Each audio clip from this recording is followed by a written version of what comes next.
Nandini brand ಅಡಿಯಲ್ಲಿ December ಅಂತ್ಯದೊಳಗೆ ಈಗ ಮಾರುಕಟ್ಟೆಯಲ್ಲಿ ದೋಸೆ ಹಿಟ್ಟು ಲಗ್ಗೆ ಇಡ್ತಾ ಇದೆ. ಇದು ಕನ್ನಡಿಗರ ಹೆಮ್ಮೆ. ಹಾಗಾದರೆ ಇದರ ಉತ್ಪಾದನೆಯ ಪ್ರಕ್ರಿಯೆ ಹೇಗಿರುತ್ತೆ ಅಂದರೆ ಎಲ್ಲೆಲ್ಲಿ ಆರಂಭದಲ್ಲಿ ಎಲ್ಲೆಲ್ಲಿ ಉತ್ಪಾದನೆ ಮಾಡಬೇಕು ಮತ್ತು ಎಲ್ಲಿ ಅದನ್ನು ಇದು ಮಾಡಬೇಕು, ಜೊತೆಗೆ ರೇಟ್ ಯಾವ ರೀತಿಯಾಗಿ ಫಿಕ್ಸ್ ಮಾಡಬೇಕು ಅನ್ನೋದು ಈಗ ಲೆಕ್ಕಾಚಾರ ನಡೀತಾ ಇದೆ. ಜೊತೆಗೆ ಟೆಂಡರ್ ಕೂಡ ಫಿಕ್ಸ್ ಆಗಿದೆ ಅನ್ನೋದು ಕೂಡ ಗೊತ್ತಾಗ್ತಾ ಇದೆ.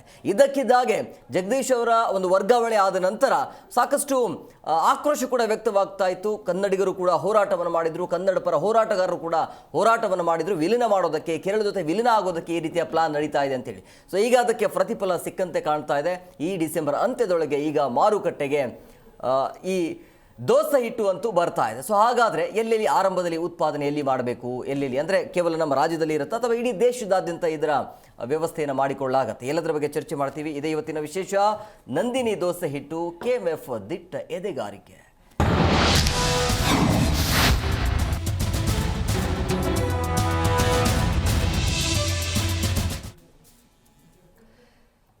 ಪ್ರಮುಖವಾಗಿ ನಂದಿನಿ ಬ್ರ್ಯಾಂಡ್ ಅಡಿಯಲ್ಲಿ ಈಗ ಡಿಸೆಂಬರ್ ಅಂತ್ಯದೊಳಗೆ ಈ ದೋಸೆ ಹಿಟ್ಟು ಬರ್ತಾ ಇರುವಂತಹ ಹಿನ್ನೆಲೆಯಲ್ಲಿ ಸಹಜವಾಗಿ ಕನ್ನಡಿಗರಿಗೆ ಒಂಥರ ಹೆಮ್ಮೆ. ಮತ್ತು ನಮ್ಮ ಕನ್ನಡ ಅಂತ ಬಂದಾಗ ಅಥವಾ ಕನ್ನಡ ನಾಡಿಗೆ ಈಗಾಗಲೇ ಕೂಡ ನಂದಿನಿ ಹಾಲು ಎಲ್ಲಿ ತಿರುಪತಿ ತನಕ ಹೋಗ್ತಾ ಇದೆ. ಸೊ ಆ ರೀತಿಯ ಬ್ರ್ಯಾಂಡನ್ನು ಬೆಳೆಸಿಕೊಂಡಿರುವಂಥದ್ದು. ಸೊ ಇದರ ಮಧ್ಯೆ ಈಗ ಈ ರೀತಿಯಾಗಿ ಹೊಸ ಮೈಲುಗಲ್ಲು ಇದು.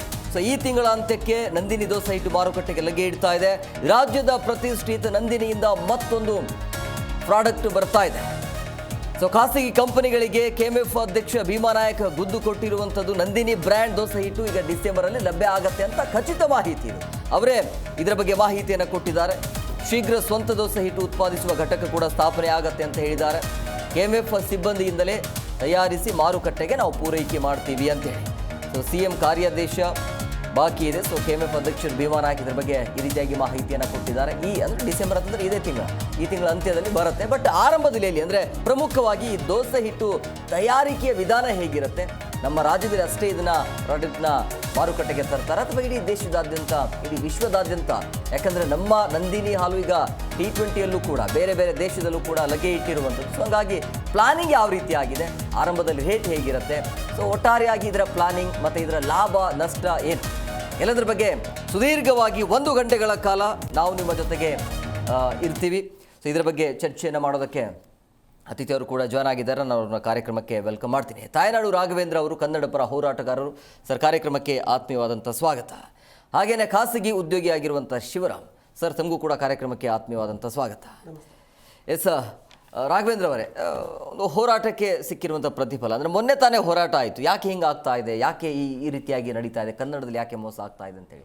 ಬಟ್ ಈಗ ಕನ್ನಡಿಗರ ಹೆಮ್ಮೆ ನಂದಿನಿ ಕಡೆಯಿಂದ ಮತ್ತೊಂದು ದಿಟ್ಟ ಹೆಜ್ಜೆ ಇದು. ಏನು ಹೇಳ್ತೀರಿ? ಈಗ ನಾವು ಮೊದಲನೇದಾಗಿ ನಮ್ಮ ಡಾಕ್ಟರ್ ಪುನೀತ್ ರಾಜ್ಕುಮಾರ್ ಅವ್ರನ್ನ ನೆನೆಸ್ಕೊತ ಇವತ್ತು ರಾಯಭಾರಿ ಆಗಿದ್ದರು. ಅವರ ರಾಯಭಾರಿ ಆದಮೇಲೆ ಒಂದು ಜಾಸ್ತಿ ಪ್ರಚಲಿತವಾಯಿತು ನಂದಿನಿ ಬ್ರ್ಯಾಂಡು. ಅವ್ರಿಗೆ ಮತ್ತೊಮ್ಮೆ ಇಲ್ಲಿ ನೆನೆಸ್ಕೊತ ಇವತ್ತು ಕನ್ನಡಿಗರಿಂದಲೇ ಅನ್ಯಾಯ ಆಗ್ತಾ ಇರೋದು, ಬೇರೆಯವರಿಂದ ಅಲ್ಲ. ಹೇಗಾಗ್ಬಿಟ್ಟಿದೆ ನಮ್ಮ ಪರಿಸ್ಥಿತಿ ಅಂದರೆ, ನೀವು KMF ಅಲ್ಲ, ಎಲ್ಲ ಏನು ಉದ್ಯೋಗ ತಗೊಳ್ಳಿ, ಯಾವುದೇ ತಗೊಳ್ಳಿ, ರಸ್ತೆ ತಗೊಳ್ಳಿ, ಬಸ್ ತಗೊಳ್ಳಿ, ಮೆಟ್ರೋ ತಗೊಳ್ಳಿ, ಏನು ತಗೊಂಡ್ರೂ ಬೇರೆಯವ್ರದ್ದೇ ಅವಳಿ ಆಗ್ಬಿಟ್ಟಿದೆ. ಇವತ್ತು ನಮ್ಮ ಸರ್ಕಾರದಲ್ಲಿ ಕೆಲವೊಂದಿಷ್ಟು ಈ ಮಲಯಾಳಿಗಳು ಸಚಿವರುಗಳಾಗಿದ್ದಾರೆ, ಕೆಲವ್ರುಗಳು ಅವರವರೇ ಆಗಿದ್ದಾರೆ. ಇವತ್ತು ಅವರ ಒಂದು ಏನಾದರೂ ಪ್ರತಿಷ್ಠೆಗೋಸ್ಕರ ಅಥವಾ ನಮ್ಮ ರಾಜ್ಯನ ಬೆಳೆಸಬೇಕು ಅನ್ನೋದಕ್ಕೋ ಇವತ್ತು ದೊಡ್ಡ ದೊಡ್ಡ ನಿಗಮ ಮಂಡಳಿಗಳ ಅಧ್ಯಕ್ಷರು ಸಹ ಇವತ್ತು ಮೂಲತಃ ಕೇರಳದವರಾಗಿದ್ದಾರೆ, ದೊಡ್ಡ ದೊಡ್ಡ ಹುದ್ದೆ ಸಚಿವರುಗಳಾಗಿದ್ದಾರೆ.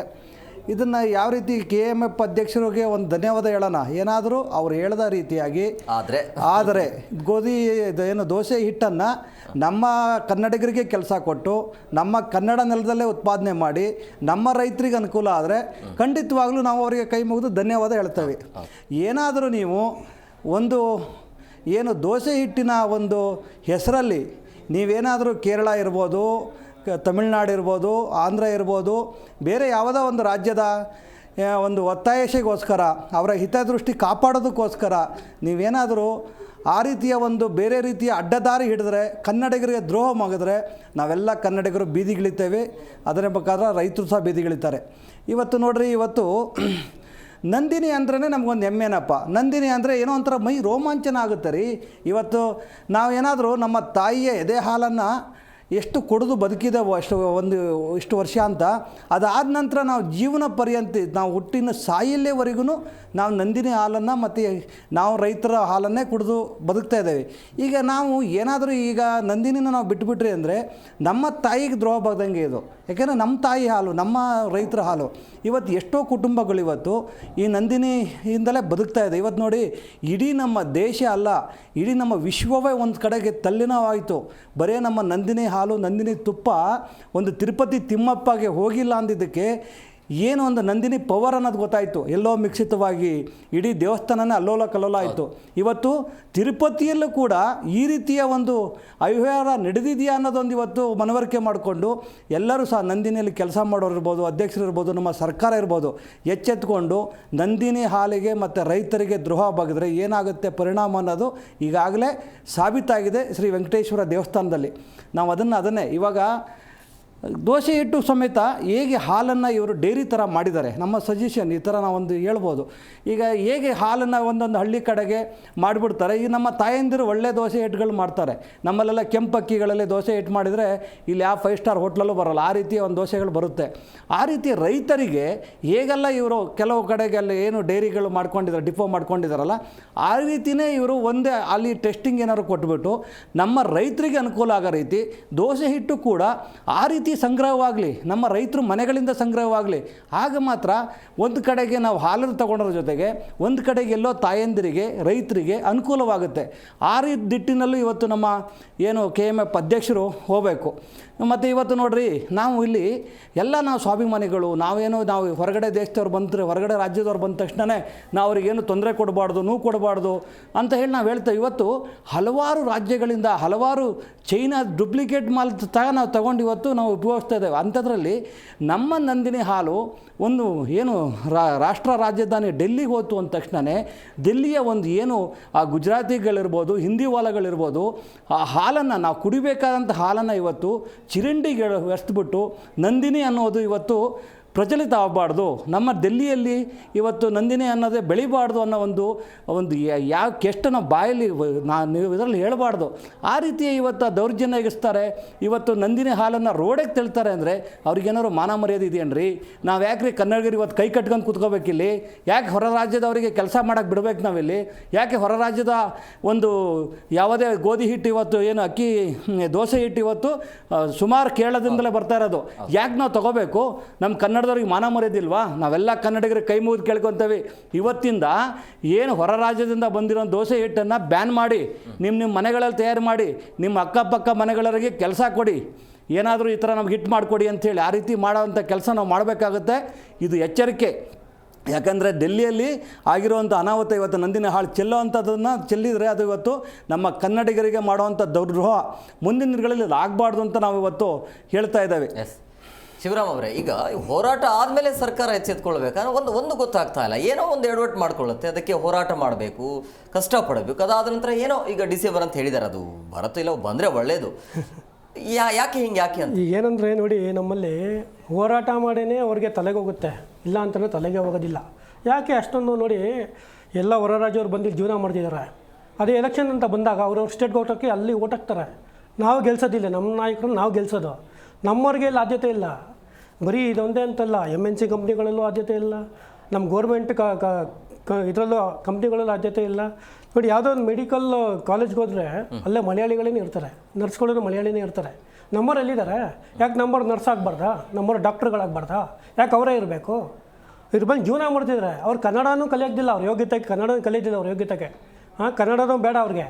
ಇಲ್ಲಿ ಬಿಸ್ನೆಸ್ ಬೇಕು, ಇಲ್ಲಿ ಎಲ್ಲ ಥರ ಸೌಲಭ್ಯಗಳು ಬೇಕು, ಎಲ್ಲ ಥರನೂ ಬೇಕು. ಬಟ್ ಕನ್ನಡ ಅಂತ ವಿಚಾರ ಬಂದಾಗ ಅವ್ರು ಹಿಂದೆ ಇರ್ತಾರೆ. ಯಾಕೆ ನಮ್ಮೂರು, ಯಾಕೆ ನಮ್ಮ ಕನ್ನಡಿಗರಿಗೆ ಯಾಕೆ ಆದ್ಯತೆ ಕೊಡೋದಿಲ್ಲ? ನಾವು ಹೋರಾಟ ಮಾಡಬೇಕು. ಅದು ಕನ್ನಡಿಗೆ ಹೋರಾಟ ಮಾಡೋರು ಅಲ್ಲೊಂದಷ್ಟು ಅವ್ರ ಮೇಲೆ ಅದೊಂದಷ್ಟು ಕೇಸ್ಗಳಾಗ್ತಾರೆ. ಇದರದೆಲ್ಲ ಹೋರಾಟ ಮಾಡಿಕೊಂಡು ಗಲಭೆಗಳೆಲ್ಲ ಮಾಡ್ಕೊಂಡು ಆಮೇಲೆ ತಲೆಗೆ ಹೋಗುತ್ತೆ. ನೋಡಿ, ಈಗ ಸಿದ್ದರಾಮಯ್ಯ ಸಾಹೇಬ್ರುಗಳು ಹೇಳಿದ್ರು 70% ಕನ್ನಡಿಗರಿಗೆ ಆದ್ಯತೆ ಕೊಡಬೇಕು, ಈ ಥರದ್ದೆಲ್ಲ ರೂಲ್ ತಂದಲ್ವಾ? ಯಾಕೆ ಅದನ್ನು ವಾಪಸ್ ತೊಗೊಂಡ್ಬಿಟ್ರು? ಅವ್ರು ಯಾರೋ ಏನೋ ಅಲ್ಲಿ ಹೇಳ್ತಾರೆ ಅಂದ್ಬಿಟ್ಟು ಇವ್ರು ಯಾಕೆ ಅದನ್ನ ವಾಪಸ್ ತೊಗೊಂಡ್ರು? ಮಾಡಬೇಕಿತ್ತು, ನಮ್ಮವ್ರಿಗೆ ಆದ್ಯತೆ ಕೊಡಬೇಕಿತ್ತು. ಅವಾಗ ನಮ್ಮ ಮುಖ್ಯಮಂತ್ರಿಗಳು ಸೂಪರಪ್ಪ ಅಂತ ಹೇಳ್ಬೋದಾಗಿತ್ತು. ಇಲ್ಲ, ಅಲ್ಲೂ ನುಟ್ಟಿಸ್ಪಟಾಗಿ ಆಗ್ಬಿಟ್ರು. ಯಾಕಾದ್ರು ನಿಂತ್ಕೊಬೇಕಿತ್ತು. ನಮ್ಮ ಕನ್ನಡ ಪರವಾಗಿ ಯಾರೂ ಇಲ್ಲ, ಸುಮ್ಮನೆ ನಮ್ಮ ನಾಯಕರು ಅಷ್ಟೇ. ಕನ್ನಡ ನವಂಬರ್ ಬಂದಾಗ ಶಾಲಾ ಹಾಕೊಂಡು ಬಾವುಟ ಆಡ್ಸೋದು ಅಷ್ಟೇ ಕೆಲಸ ಅವ್ರದ್ದು. ಕನ್ನಡಕ್ಕಾಗಿ ನಿಂತ್ಕೊಳ್ಳೋರು ಯಾರೂ ಇಲ್ಲ ಇದುವರೆಗೂ ಕೂಡ, ಯಾರೂ ನಿಂತೂ ಇಲ್ಲ. ಬರೀ ಭಾಷಣ ಅಷ್ಟೇ, ಕನ್ನಡಕ್ಕಾಗಿ ಹೋರಾಡೋರು ಯಾರೂ ಇಲ್ಲ ಅಲ್ಲಿ. ಸೊ ಈ ಥರದೊಂದು ವ್ಯವಸ್ಥೆ ಆಗಿದೆ. ನೀವು KMF ಅಂತ ಬಂದಾಗ KMF 1955ನೇ ಇಸ್ವಿಲಿ ಪ್ರಾರಂಭ ಆಗುತ್ತೆ. ಅದು 1974ರಲ್ಲಿ ಕರ್ನಾಟಕ ಡೈರಿ ಡೆವಲಪ್ಮೆಂಟ್ ಕಾರ್ಪೊರೇಷನ್ ಅಂತ ನಾಮಕರಣ ಆಗುತ್ತೆ. 1984ರಲ್ಲಿ ಅದು ಮತ್ತೆ ಮರುನಾಮಕರಣ ಆಗುತ್ತೆ, ಕರ್ನಾಟಕ ಮಿಲ್ಕ್ ಫೆಡರೇಷನ್ ಅಂತೇಳಿ. ಇದಕ್ಕೆ ನಮ್ಮ ಅಣ್ಣವರು ಕೂಡ ಅದರಲ್ಲಿ ದಿ ಬ್ರ್ಯಾಂಡ್ ಅಂಬಾಸಿಡರ್ ಕೂಡ ಆಗಿರ್ತಾರೆ. ಯಾವುದೇ ₹1 ತೊಗೊಳ್ಳೋದಿಲ್ಲ. 1995ರಲ್ಲಿ ನಮ್ಮ ಅಪ್ಪು ಡಾಕ್ಟರ್ ಪುನೀತ್ ರಾಜ್ಕುಮಾರ್ ಕೂಡ ₹1 ತೊಗೊಳ್ದಿರ ಅವ್ರು ಮಾಡ್ಕೊಂಬಂದಿರ್ತಾರೆ. ಇದು ಇದು ನ್ಯಾಷನಲ್ ಆಗಿರುತ್ತೆ, ನ್ಯಾಷನಲ್ ಪ್ರಾಡಕ್ಟ್ ಆಗಿರುತ್ತೆ ಮತ್ತು ಇಂಟರ್ನ್ಯಾಷನಲ್ ಪ್ರಾಡಕ್ಟ್ ಕೂಡ ಆಗಿರುತ್ತೆ. ನೀವು ಅಲ್ಲಿ ICC T20 ನೋಡಿರ್ಬೋದು. ಸ್ಕಾಟ್ಲೆಂಡಲ್ಲಿ ನಮ್ಮ ಕರ್ನಾಟಕ ನಂದಿನಿ ಬ್ರ್ಯಾಂಡ್ನ ಜರ್ಸಿ ನೋಡಿರ್ಬೋದು, T20 ನೋಡಿರ್ಬೋದು. ನೋಡಿ ನಮ್ಮ ಕನ್ನಡ ಅಕ್ಷರ ಯಾವುದೇ ದೇಶದಲ್ಲಿ ನೋಡಬೇಕಾದ್ರೆ ನಮ್ಗೆ ಎಷ್ಟು ಖುಷಿ ಆಗುತ್ತೆ ರೀ. ನಮ್ಮ ನಂದಿನಿ ಅದು ಎದೆ ಭಾಗದಲ್ಲಿ ಮುಂದೆನೇ ಕಾಣುತ್ತೆ, ನಂದಿನಿ ಅಂತಲೇ ಎಷ್ಟು ಜೋರಾಗಿ ಕಾಣುತ್ತೆ. ಅದು ನೋಡ್ರೆ ಎಷ್ಟು ಖುಷಿ ಆಗುತ್ತೆ. ಅಲ್ಲಿ ನಮ್ಮ ಬ್ರ್ಯಾಂಡು ಹೊರದೇಶದಲ್ಲೂ ಅಲ್ಲಿ ಗೆಲ್ತಾ ಇದೆ. ಯಾಕೆಂದರೆ ಅವ್ರು ಕೊಡ್ತಾ ಇರೋದು ಪ್ಯೂರ್ ಕ್ವಾಲಿಟಿ. ನಿಮ್ಗೆಲ್ಲೂ ನೋಡಿ ನಂದಿನಿ ಎಲ್ಲರೂ ಫೇಲ್ ಅವ್ರಿಗೆ ಕೇಳಿದ್ದೀರಾ? ಎಲ್ಲೂ ಇಲ್ಲ. ಇವ್ರು ಬಿಸ್ನೆಸ್ ಮಾಡಬೇಕಾ? ಅವ್ರ ರಾಜ್ಯದೊಳಗೆ ಬಿಸ್ನೆಸ್ ಮಾಡಿ. ಯಾಕೆ ನಿಮ್ಮ ರಾಜ್ಯದ ಬಿಸ್ನೆಸ್ ಮಾಡೋಕ್ಕೆ ತಾಕತ್ತಿಲ್ವಾ? ಅಲ್ಲಿ ಮಾಡಿ. ಯಾಕೆ ಇಲ್ಲಿ ಬರ್ತೀರಾ? ಇಲ್ಲಿ ಬಿಸ್ನೆಸ್ ಮಾಡ್ತೀರಾ? ಯಾಕೆ ನಮ್ಮ ಮುಂದೆ ಯಾಕೆ ಅನ್ನ ಕಿತ್ಕೊತೀರಾ? ಯಾಕೆ ನಿಮ್ಮವರು ಇಲ್ಲಿ ಬೆಳೀತಿದ್ದಾರೆ? ನಿಮ್ಮವ್ರನ್ನ ನೀವು ಬೆಳೆಸಿ. ನಮ್ಮ ಬೆಂಗಳೂರು ಬೆಳೆಸೋದೇನು ಬೇಡ. ನಮ್ಮ ಬೆಂಗಳೂರು ಕೆಂಪೇಗೌಡರು ಬೆಳೆಸಾಗಿದೆ, ಆಗಲೇ ಬೆಳೆದೋಗಿದೆ ನಮ್ಮ ಬೆಂಗಳೂರು. ನೀವು ಬಂದು ಇಲ್ಲಿ ಜೀವನ ಮಾಡ್ತಿರೋದು, ನಿಮ್ಮ ಬೆಳೆ ನೀವು ಬೇಯಿಸ್ಕೊತಾರೋದು. ಇಲ್ಲಿ ನಮ್ಮದೇನು ಬೆಳೆ ಬೇಯ್ತಿಲ್ಲ. ನಿಮ್ಮಿಂದ ನಮಗೆ ತೊಂದರೆ ಆಗ್ತಿದೆ. ಬಟ್ ಆದರೂ ಕೂಡ ನಾವು ಅನುಸರಿಸ್ಕೊಂಡು ಹೋಗ್ತಾ ಇದ್ದೀವಿ. ನಮ್ಮ ಭಾರತೀಯರು ಅಂತ ಹೋಗ್ತಾ ಇದ್ದೀವಿ. ನೋಡಿ, ನಿಜವಾದ ಭಾರತೀಯ ಅಂದರೆ ಕನ್ನಡಿಗರು. ನಾವೆಲ್ಲರನ್ನೂ ತೊಗೋತೀವಿ, ಎಲ್ಲ ಭಾಷೆನೂ ಮಾತಾಡ್ತೀವಿ, ಎಲ್ಲ ಬೇಸಿಕ್ ಲ್ಯಾಂಗ್ವೇಜು ನಾವು ಮಾತಾಡ್ತೀವಿ. ಕನ್ನಡಿಗರು ಮಾತ್ರನೇ ಮಾತಾಡೋದು, ಬೇರೆ ಯಾವ ಲ್ಯಾಂಗ್ವೇಜ್ ಅವರು ಮಾತಾಡೋದಿಲ್ಲ. ಅವ್ರ ಲ್ಯಾಂಗ್ವೇಜಲ್ಲೇ ಮಾತಾಡ್ತಾರೆ. ನೋಡಿ, ನಮ್ಮವ್ರು ಯಾರೇ ಬಂದರೂ ಕೂಡ ಅವ್ನು ಹಿಂದಿ ಮಾತಾಡೋ ಹಿಂದಿಯಲ್ಲಿ ಮಾತಾಡಿ ಕಲಿಸ್ತೀವಿ. ತಮಿಳನ್ನ ಮಾತಾಡ್ತೀವಿ, ಮಲಯಾಳಿಯಲ್ಲಿ ಮಾತಾಡ್ತೀವಿ, ಎಲ್ಲ ಭಾಷೆಯಲ್ಲೂ ಮಾತಾಡ್ತೀವಿ. ನಾವು ಕನ್ನಡಿಗರು, ನಾವು ನಿಜವಾದ ಇಂಡಿಯನ್ಸ್ ಅಂದರೆ ಕನ್ನಡಿಗರು, ಬೇರೆಯವರಲ್ಲ. ಅದನ್ನು ಹೆಮ್ಮೆಯಿಂದ ತಡ್ಕೊಂಡು ಹೇಳ್ತೀವಿ. ನೋಡಿ, ಇದೇನಕ್ಕೆ ಅಂತಂದರೆ ಪ್ರತಿಯೊಂದು ನಾವು ಯಾವುದೇ ಆಫೀಸ್ಗೆ ಹೋದರೂ ಕೂಡ ನಮ್ಗೆ ಅಲ್ಲಿ ಆದ್ಯತೆ ಇಲ್ಲ. ನಾವು ರೆಸ್ಯೂಮ್ ಕೊಟ್ಟರೆ ನೋಡ್ತೇನೆ ಫಸ್ಟ್ ಲ್ಯಾಂಗ್ವೇಜ್ ಏನು ನೀನು, ಯಾವ ಲ್ಯಾಂಗ್ವೇಜ್ ನೀನು ನೋಡ್ತೇನೆ ಫಸ್ಟ್. ನೋಡೋದು ಎಜುಕೇಷನ್ ನೋಡೋದಿಲ್ಲ, ಇಂಟರ್ವ್ಯೂ ಅಟೆಂಡ್ ಮಾಡೋದು ನೋಡೋದಿಲ್ಲ. ಫಸ್ಟ್ ನನಗಾಗಿರೋ ಅನುಭವ ಇದು. ಫಸ್ಟ್ ನಾನು ಓದಾಗಿ ಕೊಡಿದಾಗ ರೆಸ್ಯೂಮ್ನಲ್ಲಿ ಫಸ್ಟ್ ಲ್ಯಾಂಗ್ವೇಜ್ ನೋಡ್ತಾನೆ. ಇವನು ಯಾರು ಕನ್ನಡದವನ, ತಮಿಳ್ನವನ, ತೆಲುಗುವನ, ಮಲಯಾಳಿಯವನ, ಆಮೇಲೆ ಸೆಲೆಕ್ಟ್ ಆಗೋದು. ನಮ್ಮವ್ರು ಏನು ಗೊತ್ತಾ, ನಮ್ಮವರು ನಮ್ಮತನ ಅನ್ನೋದೇ ನಮ್ಮಲ್ಲಿಲ್ಲ. ನಮ್ಮವರಂತ ಬರ್ತಾರಾ? ಕೊಡಿ, ಒಂದೊಳ್ಳೆ ಪ್ರತಿಭೆಗೆ ಕೆಲಸ ಕೊಡಿ. ಕೆಲಸ ಮಾಡ್ತಾರೆ, ಯಾಕೆ ಮಾಡೋದಿಲ್ಲ? ಯಾಕೆ ನಮ್ಮವ್ರು ಯಾರು ಗ್ರ್ಯಾಜುಯೇಷನ್ ಅಲ್ವಾ, ಡಬಲ್ ಗ್ರ್ಯಾಜುಯೇಟ್ ಮಾಡಿದ್ದಾರೆ, ಇವರು ಕೆಲಸಕ್ಕೋಸ್ಕರ ಓಡಾಡ್ತಿದ್ದಾರೆ. ಯಾಕೆ ಅವ್ರಿಗೆ ಕೆಲಸ ಕೊಡ್ತಿಲ್ಲ? ನಮ್ಮಲ್ಲಿ ನಮಗೇನೋ ಜಾಗ ಇಲ್ಲ ಇಲ್ಲಿ. ಯಾಕೆ ಅವರು ಊರಲ್ಲಿ ಅವ್ರು ಬದುಕಬೇಕು? ಇಲ್ಲಿ ಬದುಕ್ತಾ ಇದೆ ಅಂದರೂ ಕೂಡ ನಮ್ಮವ್ರಿಗೆ ಇದಕ್ಕೆ ಕರ್ನಾಟಕ ಸರ್ಕಾರ ಕೂಡ ತೊಗೊಳ್ಳೇಬೇಕಿದು. ಇನ್ನೂ ಎಷ್ಟೊಂದು ಹೋರಾಟ ಮಾಡಬೇಕು ನಾವು, ಇನ್ನೂ ಎಷ್ಟು ವರ್ಷ ಹೋರಾಟ ಮಾಡಬೇಕು. ಇದುವರೆಗೂ ಯಾರೂ ಕೂಡ ನಮ್ಮ ಪರವಾಗಿ MLA ಕೂಡ ನಿಂತಿಲ್ಲ, ಯಾವ ಮಿನಿಸ್ಟ್ರು ಕೂಡ ನಿಂತಿಲ್ಲ. ಸುಮ್ಮನೆ ಓಟ್ ಹಾಕಿ ಅಲ್ಲಿ MP ಮಾಡ್ತೀವಿ ಅಲ್ಲೆಲ್ಲ ಒಂದು ಕಡೆ. ಅವರು ಕೂಡ ಬಂದು ಕನ್ನಡ ಪರವಾಗಿ, ನಮ್ಮ ಕನ್ನಡಿಗರ ಪರವಾಗಿ ನಿಂತ್ಕೊಳ್ಳೋದಿಲ್ಲ. ಸ್ಟೇಟ್ ಗೌರ್ಮೆಂಟಲ್ಲಿ ಏನೇ ಕಾಲ್ ಆದರೂ ಕೂಡ ನಮ್ಮವ್ರಿಗೂ ಕೊಡೋದಿಲ್ಲ. ಸೆಂಟ್ರಲ್ ಗೌರ್ಮೆಂಟ್ ಆದರೂ ಅಷ್ಟೇ, ಅಲ್ಲಿ ಯಾರೋ ಹಿಂದಿಲಿ ಎಕ್ಸಾಮ್ ಬರೀಬೇಕು ಅಂತಾನೆ ನಮ್ಮ ಕರ್ನಾಟಕದಲ್ಲಿ. ನೋಡಿ, ಅವ್ರವ್ರ ಲ್ಯಾಂಗ್ವೇಜ್ ಅವ್ರವ್ರ ಸ್ಟೇಟಲ್ಲಿ ಆಗುತ್ತೆ. ನಮ್ಮಲ್ಲಿ ಯಾಕೆ ಇಷ್ಟೊಂದು ತೊಂದರೆ? ಯಾಕೆ ನಮ್ಮ ಕನ್ನಡ ಅಂದರೆ ಅವ್ರಿಗೆ ಅಷ್ಟೊಂದು ಅಸಹ್ಯ ಆಗುತ್ತೆ? ಕನ್ನಡದಲ್ಲಿ ಬಿಸ್ನೆಸ್ ಬೆಂಗಳೂರಿಗೆ ಬಂದು ಸಾವಿರಾರು ಕೋಟಿ ಬಿಸ್ನೆಸ್ ಮಾಡ್ತೀರಾ, ಯಾಕೆ ನಮ್ಮ ಭಾಷೆ ಬೇಡ ನಿಮಗೆ? ನಿಮ್ಗೆ ಅಷ್ಟೊಂದು ಯೋಗ್ಯತೆ ಇಲ್ಲ ಅಂದಮೇಲೆ ಬರಬೇಡ್ರಿ ಇಲ್ಲಿ. ನಿಮ್ಮ ಭಾಷೆನೇ ನಿಮ್ಗೆ ಮುಖ್ಯ ಅಂತ ಹೋಗಿ ನಿಮ್ಮೂರಲ್ಲಿ ಜೀವನ ಮಾಡಿ, ನಿಮ್ಮೂರನ್ನ ಡೆವಲಪ್ಮೆಂಟ್ ಮಾಡಿ. ಅದು ಮಾಡೋ ತಾಕತ್ತಿಲ್ಲ ಅವ್ರಿಗೆ. ಇಲ್ಲಿ ಡೆವಲಪ್ಮೆಂಟ್ ಆಗಿರೋ ಊರಿಗೆ ಬಂದ್ಬಿಟ್ಟು ನಾನು ಡೆವಲಪ್ಮೆಂಟ್ ಮಾಡಿದೆ ಅಂತ ಹೇಳ್ಕೊಳ್ಳೋದು ಬೇರೆ ಇಲ್ಲಿ. ಇದು ನಮಗೆ ಸರ್ಕಾರದ ಕಡೆಯಿಂದ ನಮ್ಮ ಕನ್ನಡಿಗರಿಗೆ ಅನ್ಯಾಯ ಆಗ್ತಿದಲ್ವ, ಅದನ್ನು ನಮಗೆ ಸರ್ಕಾರದ ಕಡೆಯಿಂದ ನ್ಯಾಯ ದೊರಕಿಸ್ಕೊಟ್ಬೇಕಾಗ್ತದೆ. ರಾಘವೇಂದ್ರ ಅವ್ರು, ಈಗ KMF ಈ ಮಟ್ಟಿಗೆ ಬರೋದಕ್ಕೆ ಏನು ಕಾರಣ ಇರ್ಬೋದು ಅಂತ ಹೇಳಿದ್ರೆ, ಸಾಧನೆ ಇದೆ, ಕ್ವಾಲಿಟಿ ಇದೆ, ಎಲ್ಲವೂ ಕ್ವಾಂಟಿಟಿ ಇದೆ, ಎಲ್ಲವೂ ಕೂಡ ಇದೆ. ಅಂದರೆ ಯಾರ ಕಾರಣ? ಮೊದಲಿಂದನೂ ಕೂಡ ಬ್ರ್ಯಾಂಡ್ ಬೆಳೆಸ್ಕೊಂಡು ಬಂದಿರುವಂಥದ್ದು ಅಲ್ಲ. ಈ ಮಟ್ಟಕ್ಕೆ ಇವತ್ತು ಬರೋದಕ್ಕೆ ಕಾರಣ ನಮ್ಮ ರೈತರು. ಇದೇನು ಯಾರೋ ಇವ್ರು ಸರ್ಕಾರದವರಾಗಲಿ ರಾಜಕಾರಣಿಗಳಲ್ಲ. ಯಾಕೆಂದರೆ ಇವತ್ತು ರೈತರು ಇವತ್ತು ಆ ಎಮ್ಮೆನ ದನನ ತೊಳೆದು ಬಡದು ಮಾಡಿ ಒಂದು ಒಳ್ಳೆಯ ಹಾಲನ್ನು ಕೊಟ್ಟು ನಮ್ಮ KMF ಪಾಪ ಇದು ನಮ್ಮ ನಂದಿನಿ ಅಂದರೆ ನಮ್ಮನೆ ಮಗಳು, ನಮ್ಮನೆ ಸೊಸೆ, ನಮ್ಮನೆ ಒಂದು ಸದಸ್ಯರು ಅನ್ನೋ ರೀತಿ ಇವತ್ತು ಏನೆಲ್ಲ ನಮ್ಮ ರೈತರು ಕಾಪಾಡ್ಕೊ ಬಂದಿರೋದಕ್ಕೋಸ್ಕರ ಇಲ್ಲಿವರೆಗೆ ನಂದಿನಿ ಉಳ್ಕೊಂಡೋಗಿದೆ. ಯಾಕೆಂದರೆ ಹಾಲಲ್ಲೂ ಸಹ ಕಲಬೆರಕೆ ಆಗಿದೆ. ನೀವು ನೋಡ್ತಿರ್ಬೋದು ಇವತ್ತು ಏನೋ ಒಂದು ಕೆಮಿಕಲ್ಲು ಒಂದು ಡ್ರಾಪ್ ಹಾಕಿದರೆ ಇವತ್ತು ಒಂದು 50 ಲೀಟ್ರ್ ಹಾಲಾಗುತ್ತಂತೆ. ಆ ರೀತಿ ಇವತ್ತು ನೋಡ್ರಿ ಆರೋಗ್ಯ ಇಲಾಖೆ ಇರ್ಬೋದು, ಏನೆಲ್ಲ ಈ ಲಂಚ ಬಾಕತನದ ಈ ಏನು ಹೆಲ್ತ್ ಇನ್ಸ್ಪೆಕ್ಟರ್ಗಳು ಅಂತ ಇರ್ತಾರೆ, ಹೆಲ್ತ್ ಡಿಪಾರ್ಟ್ಮೆಂಟು ಈ ಹೋಟೆಲ್ಗಳಲ್ಲಿ ಚೆಕ್ ಮಾಡುತ್ತಲ್ಲ, ಅದರಲ್ಲಿ ನಾವು ಅಂದ್ಕೊಂತೇವೆ ಬರೀ ಪೊಲೀಸ್ ಡಿಪಾರ್ಟ್ಮೆಂಟ್ ಮಾತ್ರ ಲಂಚ ತಗೊಳುತ್ತೆ, RTO ಲಂಚ, ಅದಲ್ಲ. ಹಿಂದ್ಗಡೆ ಹೋದಾಗ ರೆವಿನ್ಯೂ ಇಲಾಖೆ ಇರ್ಬೋದು, ಈ ಹೆಲ್ತ್ ಡಿಪಾರ್ಟ್ಮೆಂಟ್ ಅನ್ನೋದು ಇವತ್ತು ಲಂಚ ಬಾಕತನದ ಒಂದು ಕೋಟೆ ಆಗ್ಬಿಟ್ಟಿದೆ. ಯಾವುದೇ ನೀವು ಹೆಲ್ತ್ ಒಬ್ಬ ಡಿಪಾರ್ಟ್ಮೆಂಟ್ ಒಬ್ಬ ಇನ್ಸ್ಪೆಕ್ಟ್ರನ್ನ ತಗೊಂಡ್ರೆ ಆ ಹೋಟ್ಲಲ್ಲಿ ಯಾವುದೋ ನೊಣ ಸಿಕ್ಕಿದೆಯಪ್ಪ ಅಂತ ಫೋನ್ ಮಾಡಿದರೆ ಯಾವ ಹೋಟ್ಲು ಸಾರ್ ಅಂತಾನೆ, ಅಲ್ಲಿಂದಲೇ ಹೇಳ್ತಾನೆ, ಹೌದಾ ಸರ್, ಆಯಿತು ಸರ್ ಬರ್ತಾನೆ ಸರ್ ಅಂತ. ಅಂದರೆ ಇವತ್ತು ಈ ಒಂದು ಏನೆಲ್ಲ ಕಲಬೆರಕೆಗಳಾಗುತ್ತೆ, ಹಾಲಲ್ಲಿ ಕಲಬೆರಕೆ ಆಗ್ತಾ ಇದೆ, ಕ್ಯಾನ್ಸರ್ ಬರ್ತಾ ಇದೆ, ವೀರ್ಯನ ಮಿಕ್ಸ್ ಮಾಡ್ತಾ ಇದ್ದಾರೆ, ಈ ಪಾನಿಪುರಿಯಲ್ಲಿ ವೀರ್ಯನ ಮಿಕ್ಸ್ ಮಾಡ್ತಾ ಇದ್ದಾರೆ ಅಂತ ಹೇಳ್ತಾ ಇದ್ದಾರೆ. ಇದೆಲ್ಲ ಈ ಒಂದು ಕಲಬೆರಕೆನೂ ಸಹ ಇವತ್ತು KMF ಏನಾದರೂ ಒಂದು ಹೇಗೆಲ್ಲ ಈಗ BMTC ಅಂತ ಏನೋ ಬೇರೆ ಬೇರೆ ಒಂದು ಇಲಾಖೆಯಲ್ಲಿ ಪೊಲೀಸ್ ಇಲಾಖೆ ಒಂದು ಸಪ್ರೇಟ್ ಆಗಿದೆಯಲ್ಲ, ಆ ಥರ ಒಂದು ನಂದಿನಿಯಲ್ಲೂ ಸಹ KMF ಅಲ್ಲೂ ಒಂದು ಇಲಾಖೆನ ಮಾಡಿ ಈ ರೀತಿಯ ಒಂದು ಎಲ್ಲ ಡುಪ್ಲಿಕೇಟ್ಗಳು ಮಾಡ್ತಾರೆ, ಅದನ್ನು ಕಂಡುಹಿಡಿಯುವಂಥದ್ದು ಒಂದು ಕೆಲಸ ಸಹ ಮಾಡಬೇಕಾಗುತ್ತೆ. ಯಾಕೆಂದರೆ ಆಮೇಲೆ ಅದನ್ನು ನೇರವಾಗಿ ಏನೆಲ್ಲ ಆಹಾರಕ್ಕೆ ಇವತ್ತು ನೋಡ್ರಿ ನಾವು ಅಂದ್ಕೊತೇವೆ, ನಾವು ಕಿದ್ವಾಯಿ ಆಸ್ಪತ್ರೆಗೆ ಹೋಗ್ತೇವೆ ಕೆಲವು ಸಲ, ಹೋದಾಗ ಡಾಕ್ಟ್ರಿಗೆ ಏನು ಸರ್ ಇವನು ಎಷ್ಟು ವರ್ಷದಿಂದ ಎಣ್ಣೆ ಹೊಡಿತಾ ಇದ್ದ ಸರ್, ಡಾಕ್ಟ್ರಿಗೆ ಕೇಳಿದೆ ಎಷ್ಟು ವರ್ಷದಿಂದ ಬೀಡಿ ಸೇಯ್ತಾ ಇದ್ದ ಸರ್, ನೋಡಿ ಸರ್ ದೈವ ಪಾಪ ಇವನು ಹುಟ್ಟಿದಾಗ್ಲಿಂದ ಒಂದಿನ ಬೀಡಿ ಸೇದಿಲ್ಲ, ಹುಟ್ಟಿದಾಗ್ಲಿಂದ ಒಂದಿನ ಎಣ್ಣೆ ಹೊಡೆದಿಲ್ಲ, ಆದರೂ ಸಹ ಇವನಿಗೆ ಕ್ಯಾನ್ಸರ್ ಬಂದುಬಿಟ್ಟಿದೆ ಸರ್. ಆಮೇಲೆ ಚಿಕ್ಕ ಮಕ್ಕಳ್ರಿ, ಅಲ್ಲಿ ಚಿಕ್ಕ ಮಕ್ಕಳು ಇವತ್ತು ಕ್ಯಾನ್ಸರಿಂದ ಸಾಯ್ತಾ ಇದ್ದಾರೆ. ಈಗ ಉದ್ದೇಶ ಇಷ್ಟೇ. ಇವತ್ತು ನೋಡಿ ಏನಾಗುತ್ತೆ, ಕೆಲವು ಕಡೆಗೆ ಇವತ್ತು ಹಾಲು ತಗೊಳ್ಳೋ ಪರಿಸ್ಥಿತಿ ಇಲ್ಲ, ಕೆಲವು ತಾಯಂದಿರಿಗೆ ಹಾಲು ಸಹ ಸಿಗಲ್ಲ. ಅಂಥದ್ರಲ್ಲಿ ಏನು ಮಾಡ್ತಾರೆ, ಯಾರೋ ಒಬ್ಬ ಕೆಮಿಕಲ್ ಹಾಲು ಅಂತ ಗೊತ್ತಿರಲ್ಲ, ವೈಟಿಗಿರುತ್ತೆ ಬೆಳ್ಳಗಿರುತ್ತೆ ಆಯಿತು ಅಂತ ತಂದು ಆ ಮಗು ಕೂರಿಸ್ತಾರೆ. ಅದು ಕೆಮಿಕಲ್ ಹಾಲಾಗಿದ್ದರೆ ಕ್ಯಾನ್ಸರ್ ಬರುತ್ತೆ, ಬೇರೆ ಬೇರೆ ರೋಗಗಳು ಬರುತ್ತೆ. ಆ ರೀತಿ ಒಂದು ಕ್ರಮ ಆಗಿದೆ. ಇವತ್ತು ಕೂಡ ನಂದಿನಿ ನಮ್ಮ ಕರ್ನಾಟಕದಲ್ಲಿ ಎಲ್ಲ ಭಾಗದಲ್ಲಿ ಮುಟ್ತಾ ಇಲ್ಲ. ನಾವು ಹೇಳ್ತೇವೆ ಹೊರದೇಶಕ್ಕೆ ಹೋಗ್ತಾ ಇದೆ, ನಮ್ಮದು ಹೆಮ್ಮೆ ಬ್ರ್ಯಾಂಡು ಅಂತ. ಆದರೆ ನಂದಿನಿ ಬ್ರ್ಯಾಂಡು ಇವತ್ತು ಸಹ ನಮ್ಮ ಹಳ್ಳಿಗಾಡಿಗೆ ಹೋಗಬೇಕು. ಇವತ್ತು ಏನೆಲ್ಲ ನಮ್ಮ ಶಾಲೆ ಮಕ್ಕಳು ಇವತ್ತು ಒಂದು ಹಾಲನ್ನು ಕೊಡುವಂಥ ಒಂದು ಅವಾಗಿಂದ ಯಡಿಯೂರಪ್ಪ ಅವ್ರ ಸರ್ಕಾರ ಇರ್ಬೋದು, ಇವಾಗಿನ ಸಿದ್ದರಾಮಯ್ಯ ಅವ್ರ ಸರ್ಕಾರ ಮುಂದುವರ್ಸ್ಕೊ ಬಂದಿದೆ. ಆ ಹಾಲೂ ಕೂಡ ನಂದಿನಿ ಬ್ರ್ಯಾಂಡ್ ಹಾಲೇ ಆಗಬೇಕು. ಯಾವುದೋ ಒಂದು ಪೌಡ್ರ್ ತರೋದು, ಯಾವುದೋ ಅದನ್ನೆಲ್ಲ ಇನ್ಸ್ಪೆಕ್ಷನ್ ಮಾಡಬೇಕು. ಇವತ್ತು ಅಲ್ಲಿಯ DHOಗಳಿರ್ಬೋದು, ಅಲ್ಲಿಯ ಹೆಲ್ತ್ ಡಿಪಾರ್ಟ್ಮೆಂಟ್ ಅವ್ರು ಇರ್ಬೋದು, ಯಾವ ಹಾಲಪ್ಪ, ಯಾಕೆಂದರೆ ಇವತ್ತು ನಂದಿನಿ ಅನ್ನೋ ಬ್ರ್ಯಾಂಡು ನಾವು ಇಲ್ಲಿಂದ ತುಪ್ಪ ನಮ್ಮದೇ ಚೆನ್ನಾಗಿದೆ ಅಂತ ಹೇಳ್ಬಿಟ್ಟು ಒಂದು ತಿರುಪತಿ ತಿಮ್ಮಪ್ಪದ ಒಂದು TTDನೇ ತೊಗೋಬೇಕಾದಾಗ ನಮ್ಮ ಮಕ್ಕಳಿಗೆ ಯಾಕ್ರಿ ಬೇರೆ ಹಾಲು ಕುಡಿಸ್ಬೇಕು ನಾವು? ಅದನ್ನೆಲ್ಲ ಇವತ್ತು ಚೆಕ್ ಮಾಡಬೇಕಾಗಿದೆ. ಆಮೇಲೆ ಇವತ್ತು ಬರೀ ನೋಡಿ ನಮ್ಮ ಅಧಿಕಾರಿಗಳು ಸಹ ಇವತ್ತು ಕನ್ನಡಿಗರು ಅಂದ ತಕ್ಷಣ, ಕನ್ನಡ ಶೆಲ್ಲೆ ಹಾಕೊಂಡ ತಕ್ಷಣ ಅವ್ರಿಗೆ ಒಂಥರ ನಾವು ಕಾಣದ ರೌಡಿಗಳ ಥರ, ಅವ್ರದ್ದೇನೋ ಅವ್ರನ್ನ ನಾವು ಪೊಲೀಸವರು ಏನೋ ವಿರೋಧಿಗಳು, ನಾವು ಅಂದರೆ ಪೊಲೀಸರು ದುಶ್ಮನ್ಗಳು ಅನ್ನೋ ಥರ ಆಗುತ್ತೆ. ಅಲ್ಲ, ನಾವು ಹೇಳೋದು ಇಷ್ಟೇ. ಇವತ್ತು ನೋಡಿರಿ ಬ್ಯಾಂಕಲ್ಲಿರ್ಬೋದು, ಎಲ್ಲ ಬೇರೆ ಬೇರೆ ನಿಮಗೆಲ್ಲ ಇಲಾಖೆ ಸರ್ಕಾರಿ ಇಲಾಖೆಗಳಲ್ಲಿ ಇವತ್ತು ನಾವೇನೋ ಕಟ್ಟೆ ಕಡೆಯರಿ, ನಮ್ಮದು ಶಿವಮೊಗ್ಗ ಜಿಲ್ಲೆ ಸೊರಬ ತಾಲೂಕು ಅಂಥೇಳಿ ನಮ್ಮದು ಕುಗ್ರಾಮಗಳು, ಅಲ್ಲಿ ಹೋಗಿ ನೀವು ಇವತ್ತೊಂದು ಕೆನರಾ ಬ್ಯಾಂಕಲ್ಲಿ ಹೋದರೆ ನಿಮಗೆ ಸರ್ ಕೆನರಾ ಬ್ಯಾಂಕಲ್ಲಿ 50 ಜನ ಕೆಲಸ ಮಾಡ್ತಾ ಇರ್ತಾರೆ. 50 ಜನರಲ್ಲಿ ನಿಮಗೆ 40 ಜನ ಬರೀ ಹಿಂದಿಗಳೇ ಸಿಗ್ತಾರೆ, ಎಲ್ಲ ಆಂಧ್ರದವ್ರು ಸಿಗ್ತಾರೆ. ಇನ್ನು ಮುಂದಿನ ದಿನಗಳಲ್ಲಿ ನಮಗನ್ಸುತ್ತೆ ಈ ಪೊಲೀಸ್ ಇಲಾಖೆಯಲ್ಲಿ ಆಲ್ರೆಡಿ IPS ಅವರಂತೂ ಬರ್ತಾ ಇದ್ದಾರೆ. ಇನ್ನು ಮುಂದಿನ ದಿನಗಳಲ್ಲೂ ಬೇರೆ ಬೇರೆ ಈ ಪೊಲೀಸ್ ಇಲಾಖೆಗೂ ಮಾಮೂಲಿ ಕಾನ್ಸ್ಟೇಬಲ್ಗಳಿಂದ ಹಿಡಿದು ಇನ್ಸ್ಪೆಕ್ಟರ್ಗಳಿಂದ ಬಂದು ಬೇರೆ ರಾಜ್ಯದವರೇ ಬಂದು ಒಕ್ಕರಿಸ್ಕೊಬಿಟ್ರೆ ನಾವು ಯಾರನ್ನ ಕೇಳೋಣ, ಎಲ್ಲುಳಿಯುತ್ತೆ ಕನ್ನಡ? ಇವತ್ತು ಆ ರೀತಿ ಬಂದಿದೆ. ಇವತ್ತು ನೋಡ್ರಿ, ನಮಗೆ ಇವತ್ತು ಏನು ಕೇಂದ್ರ ಸರ್ಕಾರದವ್ರು ಇವತ್ತು ನಮ್ಮಲ್ಲಿ ಎಷ್ಟೊಂದು ಜನ MP ಗಳಾಗ್ಬಿಟ್ಟು ಡೆಲ್ಲಿಯಲ್ಲಿ ಕೂತ್ಕೊಂಡವ್ರೆ. ಅಲ್ಲಿ ಕರ್ನಾಟಕ ಭವನ ಇದೆ, ತಿನ್ನೋದಕ್ಕೆ ಉಣ್ಣೋದಕ್ಕೆ ಎಲ್ಲ ನಮ್ಮ ಅಲ್ಲಿ ಕಾರುಗಳು PA ಇಂದ ಹಿಡಿದು ನಮ್ಮ ಟ್ಯಾಕ್ಸ್ ದುಡ್ಡನ್ನು ಕೊಡ್ತಾ ಇದ್ದಾವೆ. ಅವ್ರೇನು ಕತ್ತೆ ಕಾಯ್ತಾ ಇದ್ದಾರಾ? ನಂದಿನಿ ಹಾಲನ್ನು ಅಲ್ಲಿ ಬೀದಿಯಲ್ಲಿ ಚೆಲ್ಲಬೇಕಾದಾಗ ನಮ್ಮ ನಂದಿನಿ ಹಾಲನ್ನು ನಮ್ಮ ಮನೆಯ ಒಂದು ಹೆಣ್ಣುಮಗಳು, ನಮ್ಮನೆ ಒಂದು ಕುಟುಂಬದ ಒಂದು ಹಾಲನ್ನು ಚೆಲ್ತಾರೆ ಅಂದಾಗ ಇವರೊಂದು ಧ್ವನಿ ಎತ್ತ ತಾಕತ್ತಿಲ್ಲ ಇವರಿಗೆ, ಕೇಂದ್ರ ಸರ್ಕಾರದಲ್ಲಿ ಒಬ್ಬ MP ಗಳಿಗೆ ಸಚಿವರುಗಳಿಗೆ. ಅಂದರೆ ನಾಚಿಕೆ ಆಗಲ್ವ ಇವರಿಗೆ? ಏನು ಇವತ್ತು ನೋಡ್ರಿ, ಇವತ್ತಿನ ರಾಜಕಾರಣಿಗಳು ನೋಡಿ ಇವತ್ತು ಏನು ನಡೀತಾ ಇದೆ ನೋಡ್ರಿ. ನಾವು 40% ತೊಗೊಂಡಿದ್ದೀವಿ ರೀ, ಇವತ್ತು ನೀವು 60% ತೊಗೊತಾ ಇದ್ದೀರಾ.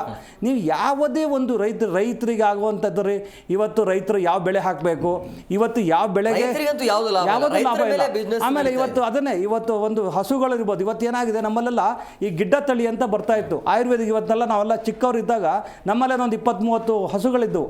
ನಾವೆಲ್ಲ ದನ ಕಾಯ್ದೆ ಬೆಳೆದಿರೋದು. ನಾವೆಲ್ಲ ಆ ಹಸುಗಳಿಗೆ ಹೆಂಗೆ ಅಂದರೆ ತಾಯಿ ಪ್ರೀತಿ ತೋರಿಸ್ತಾ ಇದ್ವಿ ರೀ. ನಾವು ಹೋಗ್ತಿದ್ವಿ, ಬೆಟ್ಟಕ್ಕೆ ಕರ್ಕೊಂಡು ಹೋಗ್ತಿದ್ವಿ, ಅದಕ್ಕೆ ಹೆಸರಿಟ್ಟಿದ್ವಿ ಗಂಗೆ, ಗೌರಿ, ಈ ಥರ ಒಂದೊಂದು ಹೆಸರುಗಳು ಇಟ್ಕೊಂಡಿದ್ವಿ. ನಾವೇನಾಗುತ್ತೆ, ನಾವು ದನ ಕಾಯಕ್ಕೆ ಹೋಗ್ಬೇಕಾದಾಗ ಬುತ್ತಿ ಕಟ್ಕೊಂಡು ಹೋಗ್ತಿದ್ವಿ. ಸೂರ್ಯ ಎಷ್ಟು ಬಂತ ಅಂದರೆ 11 ಗಂಟೆಗೆಲ್ಲ ನಮ್ಗೆ ಹೊಟ್ಟೆ ಹಸಿವಾಗ್ಬಿಟ್ಟು ಆಟ ಆಡ್ತಿದ್ವಿ, ಆ ಬೆಟ್ಟದಲ್ಲಿ ಮಾಡ್ತಿದ್ವಿ. ಅದಾದಮೇಲೆ ಆ ತಾಯಿ ಪ್ರೀತಿ ರೀ. ಅದೇ ಬಾಕ್ಸಲ್ಲಿ ನಾವೇನು ಮಾಡ್ತಿದ್ವಿ, ಗಂಗೆ ಬಾ ಅಂತ ಹೇಳಿದ ತಕ್ಷಣ ಆ ಒಂದು ತಾಯಿ ರೀತಿ ಬಂದ್ಬಿಟ್ಟು ನಿಂತ್ಕೊಳ್ಳೋದು. ಆ ಹಾಲನ್ನು ಕರೆದ್ಬಿಟ್ಟು ನಾವು ಆ ಹಾಲನ್ನು ಕುಡಿತಾ ಇದ್ವಿ, ಹಸಿ ಹಾಲನ್ನು. ಇವತ್ತು ನಮಗೆ ಆ ಕೊರೋನಾ ಅಂತ ಮಹಾಮಾರಿ ಬಂದ್ರೂ ನಮಗೆ ನಮಗೆ ಕೊರೋನಾ ಅಟ್ಯಾಕಾದ್ರೂ ಆ ರೀತಿಯ ಒಂದು ಹಾಲು ಕುಡಿದು ಬದುಕಿದ್ದಕ್ಕೋಸ್ಕರ ನಮ್ಗೆ ಆ ರೀತಿ ಕಾಯಿಲೆಗಳನ್ನ ಮಾತ್ರಕ್ಕೂ ಬಂದಿಲ್ಲ. ಇವತ್ತು ಅಂಥ ಒಂದು ತಳಿಯ ಹಾಲನ್ನು ಇವತ್ತು ಎಲ್ಲ ಗೆರ್ಸಿ ಆಕಳುಗಳು ಅಂತ ತಂದು ಹಾಕ್ಕೊತಾರೆ. ಎಲ್ಲೋ ವಿದೇಶದಿಂದ ಗುಜರಾತಿ ತಳಿ ಅಂತ ಇದರಲ್ಲಿ ಬಂಗಾರ ಬಂದ್ಬಿಡುತ್ತಂತೆ ಅಂತ ತಳ್ಕೊತಾರೆ. ನಾವು ನಮ್ಮ ಕನ್ನಡಿಗರು ನಮ್ಮ ತಳಿಯನ್ನು ಉಳಿಸ್ಬೇಕು. ಇವತ್ತು ನಮ್ಮ ಎಮ್ಮೆಗಳು, ನಮ್ಮ ಏನು ಘಾಟಿಯಲ್ಲಿ ಘಾಟ್ ಸೆಕ್ಷನ್ ಅಂತ ಬರ್ತಾವೆ ಕೆಳಗಡೆ, ಘಾಟಿ ಕೆಳಗಡೆ ಎಮ್ಮೆ ಅಂತಾರೆ, ಆ ಥರ ಎಮ್ಮೆಗಳನ್ನು ಹುಡುಕಬೇಕು. ಈ ನಮ್ಮ ತಳಿಯನ್ನು ಬದುಕಿಸೋದಕ್ಕೋಸ್ಕರನೇ ಇವತ್ತು ನಮ್ಮ ಕರ್ನಾಟಕದವರು ಸಹ ರೈತರು ಅತ್ತ ಕಡೆ ಗಮನ ಕೊಡಬೇಕು ಇವತ್ತು. ಎಸ್, ಓಕೆ, ಮಾತ್ರನ ಬ್ರೇಕ್ನ ಸಮಯ ಆಗಿದೆ, ಬ್ರೇಕ್ ತೊಗೊಂಡು ಬಂದ್ಬಿಡೋಣ. ಪ್ರಮುಖವಾಗಿ ಬ್ರೇಕ್ ಆದ ಬಳಿಕ ನೋಡಿ, ಈ ನಂದಿನಿ ಅನ್ನೋದು ಇದು ಬ್ರ್ಯಾಂಡೇ, ಬಟ್ ಇಡೀ ದೇಶದಲ್ಲಿ ದೊಡ್ಡ ಮಟ್ಟದಲ್ಲಿ ಹೆಸರು ಮಾಡಿದರೂ ಕೂಡ ಸರ್ಕಾರದಿಂದ ಯಾಕೆ ಜಾಗೃತಿ ಮೂಡಿಸುವಂಥ ಕೆಲಸ ಆಗ್ತಾ ಇಲ್ಲ, ಜಾಹೀರಾತು ಯಾಕೆ ಕೊಡ್ತಾ ಇಲ್ಲ ಅಂತೇಳಿ ಎಲ್ಲ ಕಡೆ ಹೋಗ್ಬೇಕಿದು.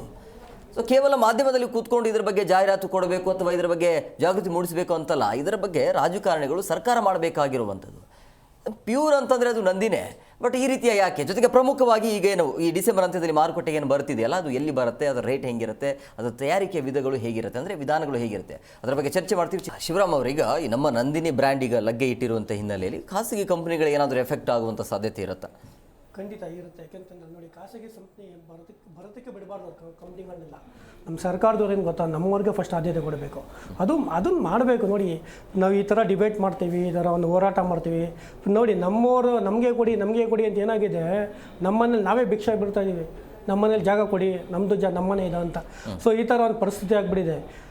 ನಮ್ಮಲ್ಲೇ ನಾವು ಈ ಥರ ಬಿಟ್ಕೊಟ್ಟಿಲ್ಲ ಅಂತಂದರೆ ಹೊರಗಡೆ ಬರೋಕ್ಕೆ ಸಾಧ್ಯನೇ ಇಲ್ಲ. ಯಾಕೆ ಅಂತ ನಮ್ಮಲ್ಲೇ ಕರೆಕ್ಟಾಗಿರಬೇಕು. ನಮ್ಮಲ್ಲೇ ಒಂದು ಒಗ್ಗಟ್ಟಿಲ್ಲ, ನಮ್ಮಲ್ಲಿ ಕರೆಕ್ಟಾಗಿ ಒಂದು ಒಗ್ಗಟ್ಟಿದ್ರೆ ಈ ಥರ ಹೊರಗಡೆ ಇರೋರು ಬರೋಕ್ಕೆ ಸಾಧ್ಯನೇ ಇಲ್ಲ. ಇದನ್ನು ನಮ್ಮಲ್ಲಿ ಬೆಳೆದೇ ಇರೋ ಥರ ಸರ್ಕಾರ ದಯವಿಟ್ಟು ಅವರು ಕ್ರಮ ತೊಗೊಳ್ಳೇಬೇಕು. ಆಮೇಲೆ ಇನ್ನೊಂದು ಏನಂತಂದರೆ, ಬರೀ ಇದೊಂದೇ KMF ಅಂತಲ್ಲ. ಇವಾಗ ನೋಡಿ, ಫಾರ್ ಎಕ್ಸಾಂಪಲ್ ಈಗ BMTCಲ್ಲೂ ಕೂಡ ಈ ಥರದ್ದು ಏನಾಗಿದೆ, ಒಂದು ಆಲ್ಟ್ರಾ ಗ್ರೀನ್ ಟೆಕ್ ಲಿಮಿಟೆಡ್ ಅಂತ ಒಂದು ಕಂಪ್ನಿ ಏನಾಗಿದೆ, BMTC ಅವರು ಎಲೆಕ್ಟ್ರಿಕ್ ಬಸ್ ಬಿಟ್ಟಿರ್ತಾರೆ. ಈಗ ನೀವು ನೋಡಿರ್ಬೋದು, ಅಲ್ಲಿ ಡ್ರೈವರ್ಸಲ್ಲಿ ಏನು ಮಾಡ್ತಾರೆ, ಕೇರಳದವ್ರನ್ನ ತೊಗೊಂಡಿರ್ತಾರೆ. ಈಗಲೂ ಕೂಡ ಡ್ರೈವರ್ಗಳೆಲ್ಲ ಕೇರಳದವರೇ ಇರೋದು. ಅದಕ್ಕೇನು ಮಾಡಿ ನಮ್ಮ ಕನ್ನಡ ಹೋರಾಟಗಾರರು ಹೋರಾಟ ಮಾಡ್ತಾರಲ್ಲ, ಹೋಗ್ಬಿಟ್ಟು BMTC ಕಚೇರಿಗೆ ಹೋಗ್ಬಿಟ್ಟು ಈ ಥರ ಎಲ್ಲ ಮಾಡಿ ನೀವು ತೆಗಿಬೇಕು, ಅವ್ರನ್ನ ಕೂಡಲೇ ನಮ್ಮವ್ರನ್ನ ತೊಗೊಳ್ಬೇಕು ಅಂತ ಹೇಳ್ತಾರೆ. ಬಟ್ ಆದರೂ ಕೂಡ ಹ್ಞೂ ಅಂತ ಹೇಳ್ತಾರೆ. ಬಟ್ ಅವ್ರು ಹೇಳ್ತಾರೆ BMTC ಅಂಡರಲ್ಲಿ ಬರೋದಿಲ್ಲ, ಇದು ಪ್ರೈವೇಟ್ ಕಂಪ್ನಿ, ಇದು ಪ್ರೈವೇಟ್ ಅವ್ರು ತೊಗೊಂಡಿರೋ ಎಂಪ್ಲಾಯ್ಸ್, ನಾವು ಅದನ್ನು ರಿಮೂವ್ ಮಾಡೋಕ್ಕಾಗೋದಿಲ್ಲ ಅಂತ ಅವರಲ್ಲಿ ಕ್ಲಾರಿಟಿ ಕೊಟ್ಬಿಡ್ತಾರೆ. ಸೊ ಇದೇನಾಗ್ತಿದೆ, ಇದು ಗೋರ್ಮೆಂಟ್, ಇದು BMTC ಅಂದಮೇಲೆ ಗೋರ್ಮೆಂಟನ್ನು ಪ್ರೈವೇಟ್ಗೆ ಕೊಡ್ತಿದ್ರೆ ಆಯಿತು, ಒಂದು ಪ್ರೈವೇಟ್ ಕಂಪ್ನಿನೇ ಆಗಲಿ. ನಮ್ಮೂರು ಯಾಕಿಲ್ಲ ಡ್ರೈವರು, ಅವ್ನಿಗೇನು ಭಾಷೆ ಬರುತ್ತಾ, ಇಲ್ಲಿ ಬರ್ತಾನೆ, ಏನೂ ಇಲ್ಲ. ಸೊ ಈ ಥರ ಆಗ್ತಿದೆ. ಇದೇ ಕಡೆ KMFಲ್ಲೂ ಕೂಡ ಬರೋಕ್ಕೆ ಬಿಡಬಾರ್ದು ನಾವು. KMF ಅದೇ ಪ್ರಾಡಕ್ಟ್ ಹೇಳ್ಬೇಕಂತಂದರೆ ವರ್ಷಾನುಗಟ್ಲೆಯಿಂದ 1955ರಿಂದ ಪ್ರಾರಂಭ ಆಗಿರುವಂಥ ಪ್ರಾಡಕ್ಟ್ ಇದೆ, ನಿನ್ನೆ ಮೊನ್ನೆ ಆಗಿರೋದಂತೆಲ್ಲ ವರ್ಷಾನುಗಟ್ಟಲೆ ಪ್ರಾಡಕ್ಟ್ ಇರೋದ್ರಿಂದ ಇದರಲ್ಲೂ ಕೂಡ ಇವತ್ತು ಕೂಡ ಎಲ್ಲೂ ಕಳೆಬರಿಕೆ ಆಗಿಲ್ಲ, ಎಲ್ಲೂ ಕೂಡ ಯಾವ ರೀತಿ ಬ್ಲ್ಯಾಕ್ ಮಾರ್ಕ್ ಕೂಡ ಇಲ್ಲ ಇದರಲ್ಲಿ. KMFಲ್ಲಿ ನೀವು ಅದೇ ನಂದಿನಿಲಿ ಯಾವುದೂ ಕೂಡ ಬ್ಲ್ಯಾಕ್ ಮಾರ್ಕ್ ಇಲ್ಲ. ಮೊಸರಲ್ಲಾಗಿರ್ಬೋದು, ಹಾಲಲ್ಲಾಗಿರ್ಬೋದು, ಅವ್ರು ಇರೋ ಪ್ರಾಡಕ್ಟ್ ಯಾವುದೇ ಆಗಿರ್ಬೋದು, ಸ್ವೀಟಲ್ಲಾಗಿರ್ಬೋದು, ಪ್ರತಿಯೊಂದರಲ್ಲಾಗಿರ್ಬೋದು, ಮಗುಗೆ ಕೊಡೋದು ಫಸ್ಟ್ ನಂದಿನಿ ಪ್ರಾಡಕ್ಟೇ. ಮಗುಗೆ ಹಾಲು ಕುಡಿಸೋದ್ರೂ ನಂದಿನಿ ಪ್ರಾಡಕ್ಟೇ. ಈ ಬೇರೆ ಬೇರೆ ಎಲ್ಲ ಹಾಲುಗಳು ಬರ್ತಾ ಇದೆ, ಅದು ನೋಡಿ, ಅದು ಹೆಸರೇ ಕೇಳಿರೋದಿಲ್ಲ ನೀವು. ಅದ್ರ ಬಗ್ಗೆ ಯಾಕೆ ಯಾರು ತನಿಖೆ ಮಾಡ್ತಿಲ್ಲ? ಈಗ ಸುಮಾರು ಫೀಡಲ್ಲಿ ಬಿಟ್ಟಿದ್ದಾರೆ, ಅದು ಹೆಸರುಗಳೇ ಇಲ್ಲ, ಎಲ್ಲೂ ಕೇಳಿರೋದಿಲ್ಲ. ಅಂಥದ್ದೆಲ್ಲ ಫೀಡಿಗೆ ಬಂದಿರುತ್ತೆ, ಅಂತೆಲ್ಲ ಮಾರುಕಟ್ಟೆಯಲ್ಲಿ ಬಂದು ಅದು ಸೇಲ್ ಆಗ್ತಿರುತ್ತೆ. ಈ ಥರ ಡಿಪಾರ್ಟ್ಮೆಂಟಲ್ಲಿ ಇರ್ತಾರಲ್ವಾ, ಇವ್ರು ಯಾಕೆ ಎಂಕ್ವೈರಿ ಮಾಡ್ತಾಯಿಲ್ಲ, ಇವ್ರು ಯಾಕೆ ಸರ್ವೆ ಮಾಡ್ತಿಲ್ಲ? ಸರ್ವೆ ಮಾಡಿ ಒಂದು ಸತಿ, ಎಲ್ಲ ಹೋಗಿ ಎಲ್ಲ ಡಿಸ್ಟ್ರಿಕ್ಟ್ ಎಲ್ಲ ಊರುಗಳಲ್ಲಿ ಹೋಗಿ ಒಂದು ಸರ್ವೆ ಮಾಡಿ. ಸರ್ವೆ ಮಾಡಿದಾಗ ಗೊತ್ತಾಗುತ್ತೆ ಯಾವುದು ಎಲ್ಲಿ ಪ್ರಾಡಕ್ಟ್ ಏನು ಸೇಲ್ ಆಗ್ತಿದೆ, ಯಾವ್ದು ಆಗ್ತಿಲ್ಲ, ಯಾವುದು ಲೀಗಲ್ ಆಗಿ ಬರ್ತಾಯಿದೆ, ಯಾವುದು ಇಲ್ಲೀಗಲ್ ಆಗ್ತಿದೆ, ಆ್ಯಕ್ಟಿವಿಟೀಸ್ ಯಾರು ನಡೀತಾ ಇದೆ, ಆ ಥರದ್ದು ಗೊತ್ತಾಗುತ್ತೆ. ಸರ್ವೆ ಮಾಡಬೇಕು. ಆ ಥರದ್ದು ಯಾರು ಮಾಡ್ತಿಲ್ವಲ್ಲ, ಆ ಡಿಪಾರ್ಟ್ಮೆಂಟ್ ಸಂಬಂಧಪಟ್ಟಿವ್ರು ಏನು ಮಾಡ್ತಿದ್ದಾರೆ? ಏನೂ ಮಾಡ್ತಿಲ್ಲ. ಈ ಥರದ್ದು ಒಂದು ಸರ್ವೆ ಆಗಬೇಕು ಮೊದಲನೇದಾಗಿ. ಈ ಥರ ಒಂದು ಸರ್ವೆ ಆದರೆ ಈ ನಮ್ಮ ಪ್ರಾಡಕ್ಟ್ನ ನಾವು ಉಳಿಸ್ಕೊಳ್ಳೋ ಸಾಧ್ಯತೆ ತುಂಬ ಇರುತ್ತೆ. ಈ ಥರದ್ದು ಏನೂ ಆಗಲಿಲ್ಲ, ನಮ್ಮ ಸರ್ಕಾರದವರೇ ಯಾರೋ ಬಿಡು ನೋಡ್ಕೊಳ್ಳೋಣ ಅನ್ನೋ ಥರ ಇದ್ಬಿಟ್ರೆ, ಮಾರ್ಕೊಂಡು ಹೋಗ್ಬಿಟ್ಟು ನೋಡಿ, ಎಲ್ಲ ಮಾರ್ಕೊಂಡು ಹೋಗ್ಬಿಟ್ರೆ ನಾಳೆ ದಿವಸ ಏನಾಗುತ್ತೆ, ಹಿಸ್ಟ್ರಿ ಬುಕ್ಕಲ್ಲಿ ತೋರಿಸ್ಬೇಕಾಗತ್ತೆ. ನೋಡಿ, ಇದು ಕರ್ನಾಟಕ, ಇದರಲ್ಲಿ ಕರ್ನಾಟಕ ಜಾಬ್ಗಳು ಹಿಂಗಿತ್ತು, ಇದು KMF, ಇಲ್ಲಿ ನಮ್ಮೂರಿದ್ರು, ಈ ಥರ ಹಿಸ್ಟ್ರಿ ಏನಿತ್ತು, ಈ ಥರ ಬುಕ್ಕಲ್ಲಿ ಫೋಟೋಸ್ಗಳಲ್ಲಿ ವೀಡಿಯೋಸ್ಗಳಲ್ಲಿ ನೋಡಬೇಕಾಗುತ್ತೆ. ಆ ಥರ ಪರಿಸ್ಥಿತಿ ಬಂದ್ಬಿಡುತ್ತೆ. ಅದು ಬರಬಾರ್ದು, ಅದನ್ನು ಬರಬಾರ್ದು. ಹಂಗಾಗಿ ಇದನ್ನು ನಮ್ಮ ಅಧಿಕಾರಿಗಳು, ಯಾರು ಸಂಬಂಧಪಡೋ ಅಧಿಕಾರಿಗಳು ಇದು ಬರಬೇಕು, ಇಲ್ಲಿ ಏನಾಗ್ತಿದೆ ಅದನ್ನು ವೆರಿಫೈ ಮಾಡಬೇಕು. ಇವೆಲ್ಲ ಅದೇನು ಗೊತ್ತಾ, ನಮ್ಮವ್ರಿಗೆ ಫಸ್ಟು ಅದು ನಮಗೆ ಕೆಲಸ ಸಿಗುತ್ತೆ. ಈ ವಿಚಾರದಲ್ಲಿ ನಮ್ಮ KMF ಏನಾಗುತ್ತೆ, ನಮ್ಮ ನಂದಿನಿ ಹಾಲ್ದು ಪ್ರಾಡಕ್ಟ್ ಆಗಿರ್ಬೋದು, ಇದನ್ನು ನಾವು ಉಳಿಸ್ಕೊಳ್ಳೋ ಸಾಧ್ಯತೆ ತುಂಬ ಇರುತ್ತೆ ಈ ವಿಚಾರದಲ್ಲಿ. ಸರ್, ಈಗ ಇದ್ದಕ್ಕಿದ್ದಾಗೆ ಈ ಎಮ್ ಡಿಯನ್ನು ಅಂದರೆ KMF MD ಇದ್ದಕ್ಕಿದ್ದಾಗೆ ಜಗದೀಶನವ್ರನ್ನ ದಿಢೀರಾಗಿ ವರ್ಗಾವಣೆ ಮಾಡಿದ್ರು. ಅದಾದ ನಂತರ ಸಾಕಷ್ಟು ಅನುಮಾನ ಆಯಿತು, ಯಾಕೆ ಅಂದರೆ ಕೇರಳ ಜೊತೆ ವಿಲೀನ ಮಾಡೋದಕ್ಕೆ ಹಿಂಗೆ ವರ್ಗಾವಣೆ ಮಾಡಿದ್ರ ಅಂತೇಳಿ. ಇದರ ಮಧ್ಯೆ ವಿರೋಧ ವ್ಯಕ್ತವಾದ ನಂತರ ಈಗ ಡಿಸೆಂಬರ್ಗೆ ಈ ದೋಸೆ ಹಿಟ್ಟು ಬರುತ್ತೆ ಅಂತೇಳಿ. ಇದರ ಹಿಂದೆ ಏನಾದರೂ ಬೇರೆ ಥರ ಏನಾದರೂ ಕಾಣ್ತಿದೆಯಾ? ಅಲ್ಲ, ಈಗ ನೋಡಿ, ಏನು KMF MD ಅವ್ರನ್ನ ನಾವೆಲ್ಲ ಕನ್ನಡಿಗರಿಗೆ ಒಂದು ಒಳ್ಳೆಯ ಒಂದು ಕೊಡುಗೆ ಆಗಿತ್ತು, ಒಳ್ಳೆ ಕೆಲಸ ಮಾಡ್ತಾಯಿದ್ರು. ದಿಢೀರ್ ಅಂತ ಹೇಳ್ಬಿಟ್ಟು ಇವಾಗ ಏನೊಂದು ಈ ನಂದಿನಿ ಹಾಲನ್ನು ಡೆಲ್ಲಿಯಲ್ಲಿ ಚೆಲ್ಲಿದ್ರು, ಹಾಗೆ ಹೀಗೆ ಅದಕ್ಕೊಂದು ಸಮಿತಿ ರಚನೆ ಮಾಡಿ ಅಲ್ಲಿಗೆ ಕಳಿಸೋವಂಥ ಕೆಲಸನ ನಮ್ಮ MD ಅವ್ರು ಮಾಡ್ತಾರೆ. ಮಾಡಿ ಕೆಲವೇ ದಿನಗಳಲ್ಲಿ ಇನ್ನೂ ಅದರದ್ದೊಂದು ಏನಲ್ಲೆಲ್ಲ ಆಯಿತು ಅಲ್ಲಿ ತನಿಖೆ ಮಾಡಿ ಏನು ರಿಪೋರ್ಟ್ ಮಾಡ್ತಾರೆ ಅನ್ನೋದು ಇನ್ನೂ ಗೊತ್ತಿಲ್ಲ. ಅಷ್ಟು ಬೇಗ ಇವರು ಅವ್ರನ್ನ ದಿಢೀರ್ ಅಂತೇಳಿ ವರ್ಗಾವಣೆ ಮಾಡಿದ್ದೇ ಒಂದು ಸಂಶಯ. ಇಲ್ಲಿ ಏನಾಗುತ್ತೆ, ಅಲ್ಲೇನಾದರೂ ಕನ್ನಡಿಗರಿಗೆ ಇವರೇನಾದ್ರು ವಿರೋಧ ಮಾಡಿದ್ರಾ ಅಥವಾ ಏನು ಅಂತ ಗೊತ್ತಿಲ್ಲ. ಆ ರೀತಿ ಇವತ್ತು ದಿಢೀರಂತ ಮಾಡಿದ ತಕ್ಷಣ ಏನಾಗುತ್ತೆ, ಹೊರೆ ಮಾಚೋದಕ್ಕೆ ಇವತ್ತು ಸುಮ್ಮನೆ ಕೂತ್ಕೊಂಡ್ರೆ ಇಲ್ಲ ದೋಸೆ ಇಟ್ಟು ನಾವು ಡಿಸೆಂಬರಲ್ಲಿ ಬಂದ್ಬಿಡುತ್ತೆ ಅಂತ. ಇವತ್ತು ಏನಾಗಿದೆ ನೋಡಿ, ನೀವು ಸರ್ಕಾರನ ನಾವು ಸೂಕ್ಷ್ಮವಾಗಿ ಗಣಿಸ್ತಾ ಇದ್ದಾಗ ಯಾವುದೇ ಒಂದು ಸರ್ಕಾರದ ಒಂದು ಏನಾದರೂ ಒಂದು ಅಲ್ಲಿಂದ ಒಂದು ನಮ್ಮ ಅವರು ಸರ್ಕಾರ ಮಾಡಿರುವಂಥ ಕೆಲಸಗಳನ್ನು ನಾವು ಕೆಟ್ಟ ಕೆಲಸಗಳನ್ನು ಅಥವಾ ಅವರ ಒಂದು ಭ್ರಷ್ಟಾಚಾರನ ನೀವು ಬಯಲಿಗೆಳಿತಾ ಇದ್ದೀರ ಮಾಧ್ಯಮದರು ಅಂದ ತಕ್ಷಣವೇ ಈ ಮಾಧ್ಯಮಗಳನ್ನೇ ಡೈವರ್ಟ್ ಮಾಡುವಂಥ ಕೆಲಸ ಇವತ್ತು ಇಡೀ ಸರ್ಕಾರ ಮಾಡ್ತಾ ಇದೆ. ಅದಕ್ಕೆ ಉದಾಹರಣೆ ನೋಡಿ, ಇವಾಗ MD ಅವರನ್ನ ಏನೆಲ್ಲ ಕನ್ನಡಿಗರಿಗೆ ಒಂದು ಹೆಮ್ಮೆ ಆಗಿತ್ತು, MD ಅವ್ರನ್ನ ಯಾಕೆ ಮಾಡಿದೆ ಅಂತ ನಾವು ಕೆಲ ಕನ್ನಡ ಪರ ಹೋರಾಟಗಾರರು ನಿನ್ನೆಲ್ಲ ಮಾಧ್ಯಮ ಹೇಳಿಕೆ ಕೊಟ್ಟಿದ್ದಾರೆ, ನಾವು ಉಗ್ರ ಹೋರಾಟ ಮಾಡ್ತೇವೆ ಅಂದರೆ ಮುಂದಿನ ದಿನಗಳಲ್ಲಿ ನಾವು ಅದನ್ನು ಕೈಗೊಳ್ತೇವೆ. ಆ ನಿಟ್ಟಿನಲ್ಲಿ ಆ ಚರ್ಚೆ ನಡೀತಾ ಇರಬೇಕಾದ್ರೆ ಏನಾಗುತ್ತೆ, MD ಎದ್ದು ಬಂದುಬಿಟ್ಟು ನಾವು ದೋಸೆ ಇಟ್ಟು ಬಿಡ್ತಾ ಇದ್ದೇವೆ ಡಿಸೆಂಬರಲ್ಲಿ ಅಂತ ಹೇಳ್ಬಿಡ್ತಾರೆ. ನೀವು ಎಲ್ಲ ಸುಮಾರು ನೋಡಿ, ಈಗ ಸುಮಾರು ಈಗ 2 ವರ್ಷದಿಂದ ನಾವು ಈ ಕೆಲವೊಂದು ಹೇಳಿಕೆಗಳನ್ನ ಗಮನಿಸ್ತಾ ಬಂದಾಗ ಏನೆಲ್ಲ ನಮ್ಮ ಒಂದು ಕನ್ನಂಬಾಡಿ ಅಣೆಕಟ್ಟು ಏನು ಇದು KRS ಒಡೆದೋಗುತ್ತೆ ಅಂತೇಳಿ ಸುಮಲತಾ ಅವರೊಂದು ಸ್ಟೇಟ್ಮೆಂಟ್ ಕೊಡ್ತಾರೆ. ಕೊಟ್ಟ ತಕ್ಷಣ ಏನು ಮಾಡ್ತಾರೆ, ಎಲ್ಲೋ ಒಂದು ಡ್ರಗ್ಸನ್ನು ತಗೊಂಡ್ಬಿಟ್ಟು ರಾಗಿಣಿನ ಇವ್ರನ್ನೆಲ್ಲ ಬಂದು ಅರೆಸ್ಟ್ ಮಾಡಿಸ್ತಾರೆ. ಅವೆಲ್ಲ ಮಾಧ್ಯಮಗಳು ಈ ಡ್ಯಾಮ್ ಒಡೆದೋದ್ರೆ ಆಯ್ತಪ್ಪ ಅಂದ್ಕೊಂಡು ಎಲ್ಲ ಈ ಕಡೆ ಗಮನ ಕೊಡ್ತವೆ. ಆ ರೀತಿ ಈಗ ಈ ಕಡೆ ಗಮನ ಕೊಟ್ಟ ತಕ್ಷಣ ಡ್ರಗ್ಸ್ ಕೇಸ್ ಎಲ್ಲ ತುಂಬಾ ಹೈಲೈಟ್ ಆಗ್ಬಿಡ್ತಪ್ಪ, ಇನ್ನೇನು ತುಂಬ ಅಲ್ಲೋಲ ಕಲ್ಲೋಲ ಆಗ್ತಾಯಿದೆ ಅಂದ ತಕ್ಷಣವೇ ಅದು ತಗೊಬಂದ್ಬಿಟ್ಟು ಈಗ ಎಲ್ಲೋ ಒಂದು ಶಾಸಕರ ಮನೆ ಬೆಂಕಿ ಹಾಕ್ಬಿಟ್ಟು KG ಹಳ್ಳಿ DG ಹಳ್ಳಿ ಒಂದು ಸೃಷ್ಟಿ ಮಾಡ್ತಾರೆ. ಅಲ್ಲಿಂದ ಅದು ಮುಚ್ಚೋಗುತ್ತೆ. ಅದರಿಂದ ಆದ ತಕ್ಷಣ ಯಾರೋ ಈಗ ಉಮಾಪತಿ ಅವರಿರ್ಬೋದು, ಇನ್ನೊಂದು ಯಾವುದೋ ಒಂದು ಅವ್ರದ್ದು ಏನೋ ಒಂದು ಹೇಳಿಕೆಗಳು ಫಿಲಮ್ ಆ್ಯಕ್ಟ್ರ್ಗಳನ್ನ ಮೇಲೆ ಎತ್ಕಟ್ಟಿ ಇಂದ್ರಜಿತ್ ಲಂಕೇಶ್ ಅವರೆಲ್ಲ ಹೋಗಿ ಆ ರೀತಿ ಒಂದು ಮಾಧ್ಯಮ ತಿರ್ಸುವಂಥ ಕೆಲಸ ಮಾಡ್ತಾರೆ.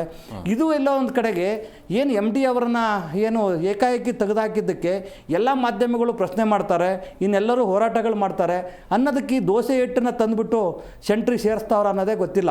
ಯಾಕೆಂದರೆ ಏನಾದ್ರು ದೋಸೆ ಹಿಟ್ಟು ಬರಲಿ, ಅದು ಬಂದರೆ KMF ಅಡಿಯಲ್ಲೇ ಬರಬೇಕು. ಅದು ಬಿಟ್ಟು ಸುಮ್ಮನೆ ಒಂದು ಮರೆ ಮಾಚೋದಕ್ಕೆ ಮಾಡಿದರೆ ಇವತ್ತು ಯಾರೂ ಕನ್ನಡಿಗರು ಇವತ್ತು ಅಷ್ಟು ಸುಲಭವಾಗಿ ನಿಮ್ಮನ್ನು ಬಿಡಲ್ಲ. ಯಾಕೆಂದರೆ ಸುಮ್ಮನೆ ಇವತ್ತು ಹೇಳಿಕೆ ಕೊಟ್ಬಿಡೋದು, ಡಿಸೆಂಬರ್ಗೆ ಇನ್ನೊಂದು ಕಾರಣ ಕೊಡೋದು, ಇವತ್ತು ಮತ್ತೆ ಹಾಲಿನ ದರ ಏರಿಕೆ ಮಾಡ್ತೇವೆ ಅಂತಾರೆ. ಹಾಲಿನ ದರ ಏರಿಕೆ ಮಾಡಿದರೆ ಇವರು ನೇರವಾಗಿ ರೈತರಿಗೆ ಹೋಗ್ಬೇಕದು, ರೈತರಿಗೆ ಹೋಗ್ಬೇಕು. ಇವಾಗ ಆಲ್ರೆಡಿ ಇವತ್ತು 56 ರೂಪಾಯಿನೋ ಆಗಿದೆ ಆ ಹಾಲಿನ ರೇಟು. ಈಗ ಅಷ್ಟೊಂದು ಹಾಲನ್ನು ತೊಗೊಂಡು ನಾವು ಹಾಲಿನ ದರ ಹೇಗೆ ಏರಿಕೆ ಅಂದ ತಕ್ಷಣ ನಮ್ಮನೆಲ್ಲ ಹೌದಾ ಅಯ್ಯೋ ಮತ್ತೆ ಏರಿಕೆ ಮಾಡ್ತಾರ ಅನ್ನೋ ಒಂದು ಮನಸ್ಥಿತಿ ಆಗಿದೆ ನೋಡಿ. ಇವತ್ತು ಕರೆಂಟನ್ನು ಫ್ರೀ ಕೊಟ್ಟರು, ಮತ್ತೆ ಇವತ್ತು ಕರೆಂಟ್ ಬಿಲ್ ಏನೋ ಏರಿಕೆ ಮಾಡ್ತಾರಂತೆ. ಇದು ಯಾರಿಗೆ ಬೇಕ್ರಿ? ನಮಗೆ ಈ ಫ್ರೀ ಅನ್ನೋದೇ ಬೇಕಾಗಿರಲಿಲ್ಲ. ಇವತ್ತು ಎಲ್ಲದೂ ಈ ರೀತಿ ಕೊಟ್ಟು ಜನಗಳಿಗೆ ಮೂಗಿ ತಿಪ್ಪಾಸ ಹೊರಬಿಟ್ಟು ನೀವು ಪ್ರತಿದಿನ ಬೆಲೆ ಏರಿಕೆಗಳು, ಇವತ್ತು ಕಾಳು ಬೇಳೆ ನಮ್ಮ ಬರೀ ಕಣ್ಣಿಗೆ ಕಾಣಿಸೋದು ಬರೀ ಪೆಟ್ರೋಲು ಡೀಸೆಲ್ ಇರ್ಬೋದು. ಆದರೆ ಇವತ್ತು ಪ್ರತಿಯೊಂದು ನೀವು ಅಂಗಡಿಗೆ ಒಂದು ಕಿರಾಣಿ ಅಂಗಡಿಗೆ ಹೋದರೆ ನಿಮ್ಗೆ ಬೇಳೆ ಸಿಗೋದು 60 ರೂಪಾಯಿ ಇತ್ತು, ಇವತ್ತು ಅದೇ ಆ ಬೇಳೆ 160 ರೂಪಾಯಿ ಆಗಿದೆ. ನಿಮಗೆ ಇವತ್ತೊಂದು ರೈತರು ಇವತ್ತೊಂದು PVC ಪೈಪ್ ತೊಗೋಬೇಕಾದಾಗ ಬರೀ ಒಂದು 180 ರೂಪಾಯಿ ಇರೋಂಥದ್ದು 320 ರೂಪಾಯಿ ಆಗಿದೆ. ಇವತ್ತೊಂದು ಏನೋ ರೈತರು ಒಂದು ಬಾವಿ ತೆಗೆದು ಅದಕ್ಕೊಂದು ಪಂಪ್ಕೊಳ್ಳೋ ಒಂದು ಮಿಷನ್ ಕೂರಿಸ್ಬೇಕು ಅಂದರೆ ಮುಂಚೆ ಸಿಗೋ ಅಂಥದ್ದು ಮಿಷನ್ 3000 ರೂಪಾಯಿ ಇರೋದು ಇವತ್ತು 30,000 ಆಗಿದೆ. ಇದು ಏನಾಗ್ಬಿಟ್ಟಿದೆ, ಯಾರೂ ಸಮೇತ ಏನಾದರೂ ಬೆಲೆ ಏರಿಕೆ ಅಂದ ತಕ್ಷಣ ಕಣ್ಣಿಗೆ ಬೀಳೋದು ಪೆಟ್ರೋಲು ಡೀಸೆಲ್ಲು, ಇನ್ನೊಂದು ಯಾವುದೋ ಒಂದಿಷ್ಟು ಈರುಳ್ಳಿ ಬೆಳ್ಳುಳ್ಳಿ. ಇವತ್ತು ನೋಡಿ ಬೆಳ್ಳುಳ್ಳಿ ರೇಟ್ 600 ರೂಪಾಯಿ ಆಗಿದೆ. ಬೆಳ್ಳುಳ್ಳಿ KGಗೆ 600 ರೂಪಾಯಿ. ಯಾರು ತಿಂತಾರೆ? ನಮ್ಮವರು ಬೆಳಗ್ಗೆ ಯಾರು ಹೇಳ್ತಿದ್ರು, ಸುಮ್ಮನೆ ಯಾರೋ ಗುರುಜಿಗಳು ನೀವು ಹೇಳ್ಬಿಡ್ಬೇಕಪ್ಪ ಬೆಳ್ಳುಳ್ಳಿ ಈರುಳ್ಳಿ ಬಿಟ್ಬಿಡಿ ಅಂತೇಳಿ, ಅದಕ್ಕಾರು ಅಟ್ಲೀಸ್ಟ್ ದುಡ್ಡು ಉಳಿಯುತ್ತೆ ಅಂತ. ಈಗ ಆ ರೀತಿ ಸಮಾಜ ನಮ್ಗೆ ಆಗಿದೆ. ಇದು ಯಾವುದು ಬೆಲೆ ಏರಿಕೆ ನೋಡಿ, ವಿರೋಧ ಪಕ್ಷಗಳು ಇವತ್ತು ಬೆಲೆ ಏರಿಕೆ ವಿರುದ್ಧ ಯಾವತ್ತೂ ಹೋರಾಟ ಮಾಡಲ್ಲ. ಒಂದೇ ಒಂದು ಇಟ್ಕೊತಾರೆ, ಅದನ್ನು ಸಕ್ರಿಯವಾಗಿ ಮಾಡಲ್ಲ. ಸುಮ್ಮನೆ ದಿನ ಒಂದು ಜಾತ, ದಿನ ಒಂದಿಷ್ಟು ಜನ ಕುತ್ಕೊಳ್ಳೋದು, ದಿನ ಒಂದಿಷ್ಟು ಜನ ಬೈಕೊಳ್ಳೋದು. ನಾನು ಅಂದರೆ ಪ್ರಚಾರ ಪ್ರಿಯರಷ್ಟೇ. ಇವತ್ತು ನಾನು ಹೋರಾಟ ಮಾಡ್ತಾಯಿದ್ದೀನಿ, ನಾನು ಪಾದಯಾತ್ರೆ ಮಾಡ್ತಾಯಿದ್ದೀನಿ ಅಂದರೆ ಒಂದೇ ಪಕ್ಷದೊಳಗೆ 3 ಜನ ಬೆಳಿಬೇಕಲ್ಲಿ. ನಾನು ಆ ಪ್ರಚಾರಕ್ಕೆ ಮಾಡ್ತಾಯಿದ್ರೆ ಬಿಟ್ಟರೆ ಯಾರೂ ಕೂಡ ಇವತ್ತು ರೈತರಿಗೆ ಈ ಥರ ಅನ್ಯಾಯ ಆಗಿದೆ, ರೈತರ ಬೆಲೆ ಹಾನಿ ಆಗಿದೆ. ಇವತ್ತು ಹಿತದೃಷ್ಟಿಯಿಂದ ಇವತ್ತೆಲ್ಲ ಮಳೆ ಬಂದಿದೆ ರೀ. ನಿನ್ನೆ ಮೊನ್ನೆ ಎಲ್ಲ ಮಲೆನಾಡು ಕಡೆಗೆ ಜೋಳ ಮುರಿತಾ ಇದ್ದಾರೆ, ಮಳೆ ಬಂದಿದೆ. ಇನ್ನು ಆ ಜೋಳದ ಮತ್ತು ಭತ್ತಗಳನ್ನು ಕೊಯ್ಲಾಗಿದೆ. ಇವತ್ತು ನೋಡಿ ಹಾಲು ಬರಬೇಕು ನಮಗೆ ಅಂದರೆ ಎಲ್ಲಿಂದ ಬರಬೇಕು? ಅಲ್ಲ, ಆದರೆ ಜನಗಳು ಇವತ್ತು ನೋಡಿ ಹಾಲು ಬರಬೇಕು ಅಂದರೆ ಹಾಲು ಎಲ್ಲಿಂದ ಬರುತ್ತಾರೆ? ಹಾಲು ರೈತರ ಹುಲ್ಲುಗಳು ಇವತ್ತು ಮಳೆ ಬಂದಿರೋದ್ರಿಂದ ಆ ಹುಲ್ಲೆಲ್ಲ ಮುಗ್ಗೋಗುತ್ತೆ. ಮುಗ್ಗೋಗಿರೋ ಹುಲ್ಲನ್ನು ತೆಗೆದು ನಾವು ಹಸುಗಳಿಗೆ ಹಾಕೋಕ್ಕಾಗಲ್ಲ.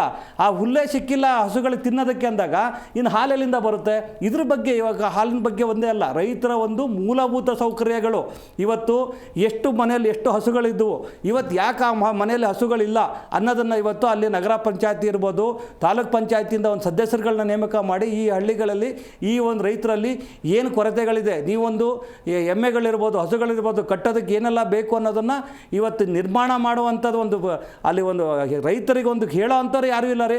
ರೈತರೇ ಹೋಗ್ಬಿಟ್ಟು ತಾಲೂಕು ಆಫೀಸಲ್ಲಿ ಕುತ್ಕೊಂಡ್ರು ಒಂದು ಪಾಣಿ ತೆಗಿಬೇಕು, ಒಂದು RTC ತೆಗಿಬೇಕು, ಏನೋ ಒಂದು ಮಾಡಬೇಕು ಅಂದರೆ ಅವ್ರದ್ದು ದೃಢಲಿತ ಕೊಡಪ್ಪ ಲಂಚ ಕೊಡು, ಎಲ್ಲ ಪರ್ಸೆಂಟೇಜ್ ಲೆಕ್ಕ ಆಗ್ಬಿಟ್ಟಿದೆ. ಹೇಗೆ ಸರ್ಕಾರ ಪರ್ಸೆಂಟೇಜ್, ಅಧಿಕಾರಿಗಳು ಹೆಂಗೆ ಅಂದರೆ ನಾನು ಫ್ರೀಯಾಗಿ ಬಂದಿಲ್ಲಪ್ಪ, ಇಲ್ಲಿ ನಾನು ಬಂದು ಕುತ್ಕೊಂಡು ಒಬ್ಬ ತಹಸೀಲ್ದಾರ್ ಬಂದು ಕುತ್ಕೋಬೇಕು ಇವತ್ತು ನನ್ನ ಸೀಟಲ್ಲಿ ಒಂದು ತಾಲೂಕು ಆಫೀಸಲ್ಲಿ ಅಂದರೆ ನಾನು ಇಷ್ಟು ಲಂಚ ಕೊಟ್ಟಿದ್ದೇನೆ, ನಾನು ಹೆಂಗೆ ಫ್ರೀ ಕೆಲಸ ಮಾಡಲಿ? ನಾನು ಬರೋ ಸಂಬಳದಲ್ಲಿ 1 ಲಕ್ಷ ರೂಪಾಯಿ ಸಂಬಳದಲ್ಲಿ ನಾನು ಹೆಂಗೆ ಅಲ್ಲಿ ಕೊಟ್ಟಿರೋ ಬಂದಿರೋ ಸಾಲ ತೀರಿಸಲಿ ಅಂತ ಓಪನ್ ಆಗಿ ಕೇಳ್ತಾರೆ. ಇವತ್ತು ಯಾರಿಗೆ ಏನು ಹೇಳೋದು? ಇವತ್ತು ರೈತರುಗಳು ಇವತ್ತು ಅಧೋಗತಿಯಾಗಿದ್ದಾರೆ. ಈ ರೈತರುಗಳು ಇನ್ನು KMF ಅಲ್ಲ, ಇನ್ನು ಹಾಲುಗಳು ಸಮೇತ ಇದೇ ಥರ ಮುಂದುವರೆದ್ರೆ ರೈತರಿಗೆ ಸಾಲಗಳು ಮುಂಚೆಲ್ಲ ಇದನ್ನು ಏನು ಸಬ್ಸಿಡಿ ಸಾಲಗಳು ಕೊಡ್ತಾಯಿದ್ರು ಹಸುಗಳಿಗೆ. ಇವತ್ತು ಯಾವುದೇ ಬ್ಯಾಂಕಲ್ಲಿ ಹೋಗ್ರಿ ಎಲ್ಲ ಬಂದು ನಿಮಗೆ ಬೇರೆ ಬೇರೆ ರಾಜ್ಯದವರು ಬಂದು ತುಂಬಿಕೊಂಡಿದ್ದಾರೆ ಬ್ಯಾಂಕ್ಗಳಲ್ಲಿ. ಇಂಥರ ಸಬ್ಸಿಡಿ ಇದೆ ನಮ್ಮ ರೈತರಿಗೆ. ಏನಾದರೂ ನೀವು ಹೋಗಿ ಯಾವುದೇ ಬ್ಯಾಂಕಲ್ಲಿ ಹೋಗಿ ಒಬ್ಬ ಕನ್ನಡಿಗರಿದ್ದರೆ ಯಾರಿಗೂ ರೈತರಿಗೆ ಹಿಂದಿ ಬರಲ್ಲ, ತಮಿಳು ಬರಲ್ಲ, ತೆಲುಗು ಬರಲ್ಲ. ನೀವೊಂದು ಬ್ಯಾಂಕಿಗೆ ಹೋದಾಗ ಈ ಥರ ಒಂದು ರೈತರು ಬಂದು ಕುತ್ಕೊತಾರೆ, ನೋಡ್ರಿ ಇವತ್ತು ನೋಡಪ್ಪ ನೀನು ಈ ಒಂದು ಹಸು ಸಾಕಿದರೆ ನಿನಗೆ ಈ ಥರ ಎಲ್ಲ ಸಬ್ಸಿಡಿ ಸಿಗುತ್ತೆ, ನೀನು ಇವತ್ತು ಬೆಳೆ ಸಾಲ ತೊಗೊಂಡ್ರೆ ಈ ಥರ ಸಬ್ಸಿಡಿ ಸಿಗುತ್ತೆ, ನೀನು ಈ ರೀತಿ ಒಂದು ಎಮ್ಮೆ ಸಾಕಿದ್ರೆ ಈ ಥರ ಸಬ್ಸಿಡಿ ಸಿಗುತ್ತೆ, ನಿನಗಿಷ್ಟು ಈ ರೀತಿ ಒಂದು ಇಂಟ್ರೆಸ್ಟ್ ಇಲ್ದಂಗೆ ನಿಂಗೆ ಲೋನ್ ಕೊಡ್ತೇವೆ ನಾ ಹೇಳೋವಂಥವ್ರು ಯಾರೂ ಇಲ್ಲ ಇವತ್ತು. ಈ ರಾಜಕಾರಣಿಗಳಿರ್ತಾರೆ, ಆ ರಾಜಕಾರಣಿಗಳ ಚಿಲ್ಲರೆ ಹಿಂಬಾಲಕರಿರ್ತಾರೆ, ಅವರು ಓಟು ಎಲೆಕ್ಷನ್ ಟೈಮಲ್ಲಿ ನಿನಗೆ ಅದು ಕೊಡಿಸ್ಬಿಡ್ತಾನೆ, ನಿನಗೆ ಮನೆ ಕೊಡಿಸ್ಬಿಡ್ತಾನೆ, ಈ ರೀತಿ ಇವತ್ತು ಯಾವುದನ್ನು ಸಹ ಯಾರೂ ತಿಳಿಸೋವಂಥದ್ದಿಲ್ಲ. ಇವತ್ತು ಸರ್ಕಾರದಿಂದ ಏನು ಸವಲತ್ತು ಬರುತ್ತೆ ಅನ್ನೋರು ತಿಳಿಸೋರಿಲ್ಲ. ಇನ್ನು ರೇಷನ್ ಫ್ರೀ ಅಂತ ಹೇಳ್ತಾರೆ. ಇವತ್ತು ನೋಡಿ ಎಷ್ಟು ಸುಮಾರು ಒಂದು 20 ಲಕ್ಷ ರೇಷನ್ ಕಾರ್ಡೆಲ್ಲ ಬ್ಯಾನ್ ಮಾಡಿದರು. ಸ್ವಲ್ಪ ದಿನ ಎಲ್ಲ ನಾವೆಲ್ಲ ಮಾತಾಡಿದ್ವಿ, ಎಲ್ಲ ಅದ್ರ ಬಗ್ಗೆ ಫೋಕಸ್ ಆಯಿತು. ಏನಾಯಿತು? ಏನೂ ಇಲ್ಲ, ನಾವು ಬಡ್ಕೊಂಡಿದ್ದು ಒಂದೇ ಬಂತು ಅಷ್ಟೇ, ಯಾವುದೂ ಸರಿ ಹೋಗಿಲ್ಲ. ಈ ರೀತಿ ಸಮಸ್ಯೆ ಆಗಿದೆ ಅಪ್ಪ ಇಲ್ಲಿ. ಶಿವರಾಮ್ ಅವರು, ಈಗ ಈ KMF ಸಾಧನೆಯ ಹಿಂದೆ ಸಾಧನೆ ಇದೆ, ಅದರಲ್ಲಿ ಎರಡು ಮಾತಿಲ್ಲ. ಬಟ್ ಸರ್ಕಾರದ ಹೇಗಿರಬೇಕು, ಸರ್ಕಾರದ ಸಹಕಾರ ಯಾವ ರೀತಿಯಾಗಿರಬೇಕು, ಹೇಗೆ ಇರಬೇಕು ಅಂತ ಈಗ ಇದೆ. ಬಟ್ ಇನ್ನು ಬೆಳಿಬೇಕು ಅಂತಂದರೆ ಯಾವ ರೀತಿಯಾಗಿರಬೇಕು? ಅದೇ ಏನಂತಂದರೆ ಅದು ಡಿಪಾರ್ಟ್ಮೆಂಟ್ ಯಾರು ಅಂಡರಲ್ಲಿ ಬರುತ್ತೆ, ಒಂದು ಸರ್ವೆ ಮುಖಾಂತರ ಮಾಡಿಸ್ಬೇಕು. ಸೊ ಸರ್ ಹೇಳ್ದಂಗೆ ಈಗ ಹಸುಗಳೇನಾಗುತ್ತೆ, ಇವಾಗ ನೋಡಿ ಎಷ್ಟು ಹಸುಗಳಿದೆ, ಅದಕ್ಕೆ ಎಷ್ಟು ದಿನಕ್ಕೆ ಎಷ್ಟು ಫುಡ್ ಆಗಬೇಕು. ಇವಾಗ ಒಂದೊಂದು ರೋಡಲ್ಲಿ ಮನೇಲಿ ನಾವು ಚಿಕ್ಕ ಹುಡುಗರು ಇದ್ದಾಗ ರೋಡಲ್ಲಿ ಒಂದೊಂದು ಹಸು ಮನೆ ಇರ್ತಿತ್ತು. ಒಬ್ಬೊಬ್ರು ಮನೆ 4 ಹಸು 3 ಹಸು ಈ ಥರ ಇರೋದು, ರೋಡಲ್ಲೇ ಇರೋದು. ಏನಾರು ಗಂಜಿಲ ಬೇಕು ಅಂದರೆ ಹೋಗಿ ಗಂಜಿಲ ತರ್ತಿದ್ವಿ, ಅಲ್ಲ ಸಿಗೋದು. ಈಗ ಗಂಜಿಲ ಬೇಕು ಅಂತಂದರೆ ಹಸನ್ನು ಹುಡ್ಕೊಂಡು ಹೋಗ್ಬೇಕು ಎಲ್ಲಿದೆ ಮನೆ ಅಂತ. ಸೊ ಆ ಥರ ಆಗಿದೆ. ಅದನ್ನು ಒಂದು ಆ ಡಿಪಾರ್ಟ್ಮೆಂಟ್ ಅಂಡರಲ್ಲಿ ಯಾರು ಬರ್ತಾರೆ, ಹಸು ಹೆಲ್ತ್ ಅನಿಮಲ್ ಡಿಪಾರ್ಟ್ಮೆಂಟ್ ಬರ್ತಾರಲ್ಲ, ಸೊ ಅವರು ಹೋಗಿ ಸರ್ವೆ ಮಾಡಬೇಕು. ಸೊ ನಿಮ್ಮಲ್ಲಿ ಎಷ್ಟು ಹಸು ಇದೆ, ಏನೇನಿದೆ, ಏನೇನು ಫುಡ್ ಆಗ್ತಾಯಿದ್ದೀರಾ, ಸರ್ಕಾರದ ಕಡೆ ಏನು ಸೌಲಭ್ಯ ಬೇಕು, ಏನು ಬೇಕಾಗಲ್ಲ, ಅದನ್ನ ನೋಟ್ ಮಾಡ್ಕೊಬೇಕು. ಅದಕ್ಕೆ ಅಧಿಕಾರಿಗಳನ್ನ ಸಬ್ಮಿಟ್ ಮಾಡಬೇಕು. ಅವರು ಇದಕ್ಕೆ ಸರ್ ಹೇಳ್ದಂಗೆ ಲೋನ್ ಕೊಡೋದಾಗಿರ್ಬೋದು, ಫುಡ್ ಕೊಡೋದಾಗಿರ್ಬೋದು, ಇದನ್ನು ಒಂದು ಪರ್ಸೆಂಟೇಜ್ ಲೆಕ್ಕವಾಗಿ ಕೊಡಬೇಕು. ಇವಾಗ 60% ಆಫಲ್ಲಿ ಕೊಡಬೇಕು, 40% ಆಫಲ್ಲಿ ಕೊಡಬೇಕು. ಸೊ ಈ ಥರ ಕೊಟ್ಟಾಗ ಏನಾಗುತ್ತೆ, ತೊಗೊಳ್ತಾರೆ. ಆಗ ಮೆಟೀರಿಯಲ್ಲು ತೊಗೊಳ್ತಾರೆ. ಆಗ ಮೆಟೀರಿಯಲ್ ಏನಾಗುತ್ತೆ, ಸರ್ಕಾರದ ಕಡೆನ ಮೆಟೀರಿಯಲ್ ಬಿಟ್ಟಾಗ ಅಂದರೆ ಫುಡ್ ಏನು ರಿಲೇಟೆಡ್ ಬಿಟ್ಟಾಗ ಅಲ್ಲಿ ಒಂದು ಬಿಸ್ನೆಸ್ಸು ಆಗುತ್ತೆ, ಒಂದು ಜನನೂ ತೊಗೊಳ್ತಾರೆ. ಸೊ ಈ ಥರ ಒಂದು ಒಳ್ಳೆ ಪ್ರಾಡಕ್ಟ್ ಬಿಟ್ಟಿದ್ದಾರಪ್ಪ ಸರ್ಕಾರ ಕಡೆ ಅಂತ ಅದು ತೊಗೊಳ್ತಾರೆ. ಸೊ ಆ ಥರದ್ದು ಯಾವುದೂ ಮಾಡ್ತಿಲ್ಲ. ಆ ಥರದ್ದು ಒಂದು ಸೌಲಭ್ಯಗಳು ಸರ್ಕಾರ ಕಡೆಯಿಂದ ಸಿಗಬೇಕು ಮೊದಲನೇದಾಗಿ. ಆಮೇಲೆ ಇವಾಗ ನೋಡಿ ತುಂಬ ಕಡೆ ಹಸುಗಳು ಕಾಣಿಸ್ತಿಲ್ಲ, ಮುಂಚೆ ಥರ ಇಲ್ಲ. ಸೊ ಅದನ್ನು ಈಗ ನಾಳೆ ದಿವಸ ಹಿಂಗೆ ಆಗಿಬಿಟ್ರೆ ನಾಳೆ ದಿವಸ ಹಸುಗಳು ಎಲ್ಲೆಲ್ಲಿ ಇರ್ತವೆ ಅಂತ ಹೇಳೋಕ್ಕಾಗೋದಿಲ್ಲ. ಅದನ್ನು ಬೆಳವಣಿಗೆ ಮಾಡೋದು ಹೇಗೆ, ಬೆಳವಣಿಗೆ ಯಾಕೆ ಆಗ್ತಿಲ್ಲ, ಅದನ್ನ ಮುಂದೆ ಬೆಳವಣಿಗೆ ಮಾಡಬೇಕು. ಅದಕ್ಕೆ ಅದನ್ನು ಡಾಕ್ಟ್ರುಗಳನ್ನ ಹೋಗಿ ಒಂದು ಸತಿ ಚೆಕಪ್ ಮಾಡಿಸೋದಾಗಲಿ ಮತ್ತೊಂದಾಗಲಿ ಆ ಥರದ್ದೆಲ್ಲ ಮಾಡಿಸ್ಬೇಕು. ಅದು ಮೇಜರಾಗಿ ಸರ್ಕಾರದ ಕಡೆಯಿಂದ ಸಿಗಬೇಕಾಗಿರೋಂಥದ್ದು. ಅದು KMF ಆಗಿರ್ಬೋದು, ಬಟ್ ಈ ಥರದ ಹಸು ಸಾಕೋರ್ದಾಗಿರ್ಬೋದು. ಯಾಕೆಂದರೆ ಒಂದೊಳ್ಳೆ ಹಾಲು ಬರಬೇಕು ಅಂತಂದರೆ ಫುಡ್ ಬೇಕೇ ಬೇಕು. ಒಂದು ಒಳ್ಳೆ ಫುಡ್ ಕೊಟ್ಟರೆ ಅದು ಕೂಡ ಒಂದು ಹಾಲು ಕೊಡುತ್ತೆ. ಫುಡ್ಡೇನೇ ಅಲ್ಲಿ ಕರೆಕ್ಟಾಗಿಲ್ಲ ಅಂತಂದರೆ ಸೊ ಅಲ್ಲೇನಾಗುತ್ತೆ, ಸೊ ಅದಕ್ಕೆ ಅದು ಬಾಡಿ ಕರೆಕ್ಟಾಗಿದ್ದರೆ ಅದು ಒಂದು ಒಳ್ಳೆ ಹಾಲು ಕೊಡುತ್ತೆ, ಇಲ್ಲ ಅಂತಂದರೆ ಕೊಡೋದಿಲ್ಲ, ಅದು ಕೂಡ ವಿಷ ಆಗೋ ಚಾನ್ಸಸ್ ತುಂಬ ಆಗುತ್ತೆ. ಸೊ ಈ ವಿಚಾರವಾಗಿ ಅದು ರಿಲೇಟೆಡ್ ಯಾರು ಇರ್ತಾರೋ ಆ ಡಿಪಾರ್ಟ್ಮೆಂಟ್ ವೈಸ್ ಹೋಗಿ ಸೊ ಅದನ್ನು ಮಾನಿಟ್ರ್ ಮಾಡಬೇಕು, ಸೊ ಅದನ್ನು ಸರ್ವೆ ಮಾಡಬೇಕು, ಅದಕ್ಕೇನು ಸಿಗಬೇಕು ಅದನ್ನು ಸೌಲಭ್ಯನ ಮಾಡಿಕೊಡ್ಬೇಕಾಗುತ್ತೆ ಸರ್ಕಾರದವರು. ಎಸ್ ರಾಘವೇಂದ್ರ ಅವರೀಗ ಅಂದರೆ ಇತರೆ ನಿಗಮಗಳಲ್ಲಿ ಯಾವುದೇ ರೀತಿಯಾಗಿ ಅನುದಾನದ ಕೊರತೆ ಇದೆ, ಸರಿಯಾಗಿ ಕೆಲಸ ಕಾರ್ಯಗಳು ಆಗ್ತಾ ಇಲ್ಲ ಅನ್ನೋದು ಸ್ಪಷ್ಟವಾಗಿ ಗೊತ್ತಿರುವಂಥ ವಿಚಾರ. ಆದರೆ ಅಭಿವೃದ್ಧಿ ಅಂದರೆ ಈ ಒಂದು ನಂದಿನಿ ವಿಚಾರ ಅಂತ ಬಂದಾಗ ಅದರಲ್ಲಿ ಸಾಧನೆ ಇದೆ. ಬಟ್ ಈ ಮಧ್ಯದಲ್ಲಿ ಈಗ ಈ ರೀತಿಯಾಗಿ ದೋಸೆ ಹಿಟ್ಟನ್ನು ಕೊಡ್ತೀವಿ ಅಂತ ಹೇಳಿದಾಗ ಸೊ ಇದು ಎಷ್ಟರ ಮಟ್ಟಿಗೆ ವರ್ಕೌಟ್ ಆಗ್ಬೋದು ಅಂತೇಳಿ? ಅಲ್ಲ, ಈಗ ಒಂದು ಲೆಕ್ಕದಲ್ಲಿ ಹೋದರೆ ದೋಸೆ ಹಿಟ್ಟೇ ಈ KMFಗೆ ಬೇಕಾಗಿರಲಿಲ್ಲ. ಇದು ಏನಾಗಿದೆ, ಈ ಸಾಧನೆ ಏನು ಬಂದಿದ್ದಾರೆ, ರೈತರ ಒಂದು ಗುಣಮಟ್ಟ ಬಂದಿದ್ದಾರೆ. ಈ ಒಂದು ನಂದಿನಿ ಯಾವುದೇ ಈಗ ನೋಡಿ, ದೋಸೆ ಹಿಟ್ಟು ಕೆಟ್ಟೋದ್ರೂ ನಂದಿನಿನೇ ಕೆಟ್ಟೋಗೋದು, KMFಗೆ ಕೆಟ್ಟ ಹೆಸರು ಬರೋದು. ಈಗ ಆ ರೀತಿ ಇವರು ಏನಾಗಿದೆ, ದೋಸೆ ಹಿಟ್ಟನ್ನು ಹೋಗಿ ಈ ನಂದಿನಿ ಹಾಲನ್ನ ಕ್ವಾಲಿಟಿನೇ ಹಾಳು ಮಾಡಿಬಿಟ್ಟು, ನಂದಿನಿ ಅಂದರೆ ಸರಿ ಇಲ್ಲಪ್ಪ, ಡೆಲ್ಲಿಯವರು ತೊಗೋಬಾರ್ದು, ಕೇರಳದವರು ತೊಗೋಬಾರ್ದು, ತಮಿಳ್ನಾಡವ್ರು ತೊಗೋಬಾರ್ದು ಅಂತ ಏನಾದ್ರು ಹೊನ್ನಾರ ಮಾಡ್ತಾರ ಗೊತ್ತಿಲ್ಲ. ಇವತ್ತು ನೋಡ್ರಿ ನಮಗೆ ಎಂಥ ಪರಿಸ್ಥಿತಿ ಬಂದಿದೆ ಅಂದರೆ, ಇವತ್ತು ನಾವೆಲ್ಲ ಗಣೇಶನ ಹಬ್ಬ ಮಾಡಬೇಕು, ದೀಪಾವಳಿ ಹಬ್ಬ ಮಾಡಬೇಕು ಅಂದರೆ ಒಂದು ಗಣೇಶನ ಮಾಡ್ತೇವೆ ಸಗಣಿಯಲ್ಲಿ. ಇವತ್ತು ಸಗಣಿ ಸಮೇತ ಸಿಗ್ತಾ ಇಲ್ಲ ನಮಗೆ, ಅದು ಸಮೇತ ಮಾರುಕಟ್ಟೆ ಅಂಗಡಿಗಳಲ್ಲಿ ಇವತ್ತು ಗಂದಿಗೆ ಅಂಗಡಿಗಳಲ್ಲಿ ತಗೊಳ್ಳೋ ಅಂಥ ಪರಿಸ್ಥಿತಿ ನಾವು ಬಂದಿದ್ದೇವೆ. ಇನ್ನು ನೀವು ಹಾಲನ್ನು, ಈ ಹಾಲಿಗೆ ಇವತ್ತು ನೋಡ್ರಿ ಈಗ ಹೀಗೆಲ್ಲ ಕೆಲವೊಂದು ಸಹಕಾರ ಬ್ಯಾಂಕ್ಗಳಿದ್ದಾವೆ. ಆ ರೀತಿ ಒಂದು ಈ ಗೋಧಿ ಹಿಟ್ಟು ಇದನ್ನು ಏನು ದೋಸೆ ಹಿಟ್ಟು ಮಾಡದೆ ಇವರೊಂದು ಬ್ಯಾಂಕೇ ತರೀಲಿ ಬೇಕಾರೆ, ಒಂದು ಏನು ನಂದಿನಿ ಒಂದು ಸಹಕಾರ ಬ್ಯಾಂಕ್ ಅಂತ ತೆಗೆದುಬಿಟ್ಟು ಎಲ್ಲ ರೈತರಿಗೆ ಈಗೆಲ್ಲ ಏನು ಮಾಮೂಲಿಯಾಗಿ ತಲಾಂತರದಿಂದ 20-30 ವರ್ಷದಿಂದ ಹಾಲುಗಳು ಕೊಟ್ಕೊ ಬಂದಿದ್ದಾರೆ, ಎಮ್ಮೆಗಳಿಂದ ಹಸುಗಳಿಂದ. ಆ ಒಂದು ರೈತರಿಗೆ ಇವರೇ ಒಂದು 2-3 ಹಸುಗಳನ್ನ ಕೊಡಲಿ, ಆಯ್ತಲ್ಲ, ಅವಾಗ ಹಾಲು ಉತ್ಪಾದನೆ ಇನ್ನೂ ಜಾಸ್ತಿ ಆಗುತ್ತೆ. ನಾವು ಹೊರದೇಶಕ್ಕೆ ಬೇಕಾದ್ರೆ ರಫ್ತು ಮಾಡಲಿ ಇವರು. ಆ ರೀತಿ ಕೆಲಸ ಮಾಡಿದಾಗ ಈಗ ದೋಸೆ ಹಿಟ್ಟು ಮಾಡೋದಕ್ಕಿಂತ ಇವ್ರು ಏನು ಹಾಲು ಮತ್ತು ತುಪ್ಪ ಮೊಸರು ಇದು ಇನ್ನೇನೆಲ್ಲ ಸ್ವೀಟ್ಸ್ಗಳು ಮಾಡ್ತಾರಲ್ಲ ಅದ್ರ ಬಗ್ಗೆ ಗಮನ ಕೊಟ್ಟರೆ ಇನ್ನೂ ಒಳ್ಳೆಯದು. ಇದೇನಾಗ್ಬಿಡುತ್ತೆ, ಯಾರೋ ಹೇಳಿದರು, ಯಾವುದೋ ಒಬ್ಬ ಮಲಯಾಳಿನ ಮೆಚ್ಚೋಕ್ಕೋಸ್ಕರ ಯಾವುದೋ ಒಂದು ಮಲಯಾಳಿ ಬ್ರ್ಯಾಂಡನ್ನ ಇವರು ಒಳಗಡೆ ತರೋದಕ್ಕೋಸ್ಕರ ಇವರು ಒಂದು ದೋಸೆ ಹಿಟ್ಟು ಮಾಡ್ತೇವೆ ಅಂತ ಹೊರಟಿದಾರೋ ಗೊತ್ತಿಲ್ಲ. ಅವಾಗ ಏನಾಗುತ್ತೆ, ನಿಮಗೆ ಕ್ರಮೇಣವಾಗಿ ದೋಸೆ ಹಿಟ್ಟು ಕ್ವಾಲಿಟಿ ಹಾಳಾಯಿತು ಅಂದರೆ, ಕ್ವಾಲಿಟಿ ಹಾಳಾಯಿತು ಅಂದಾಗ ಈಗ ದೋಸೆ ಹಿಟ್ಟನ್ನು ಇವ್ರು ಏನು ಮಾಡ್ತಾರೆ, ಹಿಂಗೆ ರೀ ಫಸ್ಟ್ ಹೆಂಗೆ ಬ್ರಿಟಿಷರು ಬಂದು ನಮ್ಮ ದೇಶಕ್ಕೆ ಬಂದ್ರಲ್ಲ, ಸ್ವಲ್ಪ ವ್ಯಾಪಾರ ಮಾಡ್ತೇವೆ ಅಂತ ಬರ್ತಾರೆ. ವ್ಯಾಪಾರ ಮಾಡಿದ್ಮೇಲೆ ನಮ್ಮದು ಮನೆ ಒಳಗಡೆ ಬರ್ತಾರೆ, ಮನೆ ಒಳಗಡೆ ಬಂದಮೇಲೆ ಮನೆ ಅವ್ರದ್ದೇ ಅಂತಾರೆ. ಈಗ ನಂದಿನಿಗೂ ಅಷ್ಟೇ, ಏನಾದರೂ ಈಗ ದೋಸೆ ಹಿಟ್ಟಿನ ಮುಖಾಂತರ ನಂದಿನಿ ಒಳಗಡೆ ಬಂದ್ಬಿಟ್ಟು, ಯಾಕೆಂದರೆ ಅಮೂಲ್ ಅಂತ ಅವಾಗ ಬಂತು, ನಾವೆಲ್ಲ ವಿರೋಧ ಮಾಡಿದ್ವಿ, ಬೀದಿ ಹೋರಾಟಗಳು ಮಾಡಿದ್ವಿ. ಅದು ಗೊತ್ತಾದ ಮೇಲೆ ಇವ್ರೇನು ಮಾಡ್ತಾರೆ, ಇವರೆಲ್ಲ ಅತಿ ಬುದ್ಧಿವಂತರು. ಯಾಕೆಂದರೆ ನೀವು ರಾಜಕಾರಣಿಗಳಷ್ಟು ಬುದ್ಧಿವಂತರು ಯಾರೂ ಇಲ್ಲ, ಎಲ್ಲ ಪಕ್ಷದವರು ಒಂದೇ. ಇವರು ದುಡ್ಡು ಬರುತ್ತೆ ಅಂದರೆ ರಾತ್ರಿ ಎಲ್ಲ ಒಂದೇ ಪಬ್ಬಲ್ಲಿ ಕುತ್ಕೊಂಡು ಒಂದೇ ಇದರಲ್ಲಿ ಕುತ್ಕೊಂಡು ಎಣ್ಣೆ ಹೊಡೆದು ಎಲ್ಲ ಹಂಚ್ಕೊತಾರೆ. ನಿಮ್ಗೇನಾದ್ರು ಜನಗಳಿಗೆ ಒಳ್ಳೇದು ಕೆಲಸ ಮಾಡಬೇಕು ಅಂದರೆ ವಿಧಾನಸೌಧದಲ್ಲಿ ಭಾಷಣ ಮಾಡ್ತಾರೆ, ಯಾಕೆ ನೀನು ಮಾಡಿಲ್ಲ ಅಂತ. ಇದೇ ರೀತಿ ದೋಸೆ ಹಿಟ್ಟಿನ ನೆಪದಲ್ಲಿ ನಮ್ಮ ನಂದಿನಿ ಒಳಗಡೆ ಇವರು ಸೇರಿಕೊಂಡು ಇವಾಗ ದೋಸೆ ಹಿಟ್ಟಾಗುತ್ತೆ, ನಾಳೆ ದಿನ ನಂದಿನಿ ಆಗುತ್ತೆ, ನಾಳೆ ದಿನ ಅಮೂಲ್ ಬರುತ್ತೆ, ನಾಡ್ದು ಇನ್ನೊಂದು ಯಾವುದೋ ಬರುತ್ತೆ ಅನ್ನೋದಕ್ಕೇನಾರು ಸೇರಿಸೋದಕ್ಕೆ ನಮ್ಮ ಜನಗಳ ಮೂಗಿಗೆ ತುಪ್ಪ ಸವರ್ತಾರ ಅನ್ನೋದೇ ಒಂದು ಗುಮಾನಿಯಾಗಿದೆ ಇದನ್ನು. ಯಾಕೆಂದರೆ ನೋಡಿ, ಇಲ್ಲಾಂದರೆ ಸಡನ್ನಾಗಿ MDಗಳು ಚೇಂಜ್ ಆಗ್ತಾರೆ, ಏನೋ ಅವನು ಭ್ರಷ್ಟಾಚಾರ ಮಾಡಿಲ್ಲ. ಇವತ್ತು ಆ MD ಅವರಿಂದಲೇ ಇವತ್ತು ನಾವು ಡೆಲ್ಲಿಗೆ ಹಾಲನ್ನು ಸಪ್ಲೈ ಮಾಡಿದ್ದು ಅಂತ ಇದೇ ಏನು ಅಧ್ಯಕ್ಷರು ಹೇಳಿದ್ದಾರೆ, ಸರ್ಕಾರ ಹೇಳಿದೆ. ಅಂಥದ್ರಲ್ಲಿ ಒಳ್ಳೆ ಕೆಲಸ ಮಾಡೋದ್ರಿ, ನಾವು ಲೀಸ್ಟ್ ಕೊಡ್ತೇವಪ್ಪ, ನಾಳೆ ಬೆಳಗ್ಗೆ ಎಷ್ಟು ಜನ ಭ್ರಷ್ಟಾಚಾರಿಗಳು ಅದೇ KMFಲ್ಲಿದ್ದಾರೆ. ಬರೀ ಏನೂ ಬೇಡ ರೀ, ಆ ಹಿಂಡಿ ಬೂಸ ಬರೋದು ಗೋಣಿ ಚೀಲ ಇದೆಯಲ್ಲ, ಗೋಣಿ ಚೀಲ ಟೆಂಡರ್ ನೀವು ಕೇಳಿದ್ರೆ ಸುಸ್ತಾಗ್ತೀರಿ. 1000 ಕೋಟಿ ಅದು ಗೋಣಿ ಚೀಲ ಟೆಂಡರು. ನಿಮಗೆ ಒಂದು ಗೋಣಿ ಚೀಲದ ಮೇಲೆ 2 ರೂಪಾಯಿ ಇಟ್ಕೊತಾರೆ. ಅಲ್ಲಿ 2 ರೂಪಾಯಿ ಇಟ್ಕೊಂಡ್ರೆ ಎಷ್ಟೊಂದು ಕೋಟಿ ಆಯಿತು. ನಿಮಗೆ ಆ ಗೋಣಿ ಚೀಲ ತಗೊಳ್ಳೋರು ಯಾರು ಗೊತ್ತಾ? ಇದೇ ಅಕ್ಕಿ ಕಳ್ಳ, ರೇಷನ್ ಅಕ್ಕಿ ಕಳ್ಳ ಅಂತ ಇದ್ದಾರೆ ಒಬ್ಬನು ಸುಬ್ಬಣ್ಣ ಅಂತ. ಇದೇ ರೇಷನ್ ಅಕ್ಕಿ ಕಳ್ಳ ತಗೊಂಡೋಗಿ ರೇಷನ್ ಅಕ್ಕಿ ಕಳ್ಳ ಟೆಂಡರ್ ತಗೊಂಡು ಅಲ್ಲಿ ಈ ಕದ್ದಿರ ನಮ್ಮ KMF ಏನು ಗೋಣಿ ಚೀಲದಲ್ಲಿ ನಮ್ಮ ರೇಷನ್ ಅಕ್ಕಿ ಕಳ್ತನ ಆಗುತ್ತಲ್ಲ, ಕಳ್ತನ ಆಗಿರೋದನ್ನ 3-4 ಪಾಲಿಶ್ ಮಾಡಿಬಿಟ್ಟು ಅದೇ ಚೀಲದಲ್ಲಿ ತುಂಬಿ ಮತ್ತೆ ತಿರ್ಗಾ ಜನಗಳಿಗೆ ಮಾರ್ತಾವ್ರೆ.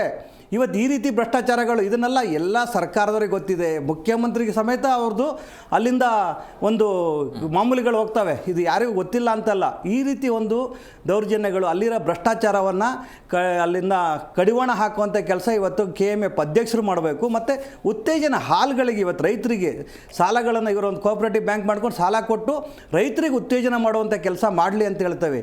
ಏನಾದರೂ ನೀವು ಬೇರೆ ಥರ ಹೊನ್ನಾರ ಮಾಡಿ KMFನ್ನು ಮುಳಿಸೋ ರೀತಿ ಏನಾದರೂ ನೀವು ಯೋಚನೆ ಮಾಡಿದರೆ ಈಗೇನೋ ಅನ್ಸ್ಬೋದು ಜನಗಳಿಗೆ, ಯಾಕಪ್ಪ ಹಾಲಿನ ಜೊತೆ ದೋಸೆ ಹಿಟ್ಟು ಮಾರಬಾರ್ದು ಅವರು, ಇವ್ರು ಯಾರು ಹಿಂಗೆ ಹೇಳ್ತಾರೆ. ಅದಲ್ಲ, ನಮಗೆ ದೋಸೆ ಹಿಟ್ಟು ಮಾರಲಿ ಸಂತೋಷ ಇದೆ, ಆದರೆ ದೋಸೆ ಹಿಟ್ಟು ಮಾರಲಿ, ಅದು KMF ಅಡಿಯಲ್ಲಾಗಲಿ, ನಮ್ಮ ಕನ್ನಡಿಗರಿಗೆ ಕೆಲಸ ಕೊಡಲಿ, ನಮ್ಮ ಕನ್ನಡಿಗರ ಕ್ವಾಲಿಟಿ ಇರಬೇಕು, ಕ್ವಾಲಿಟಿ ಪ್ರತಿಯೊಂದು ಕ್ವಾಲಿಟಿ ಇರಬೇಕು.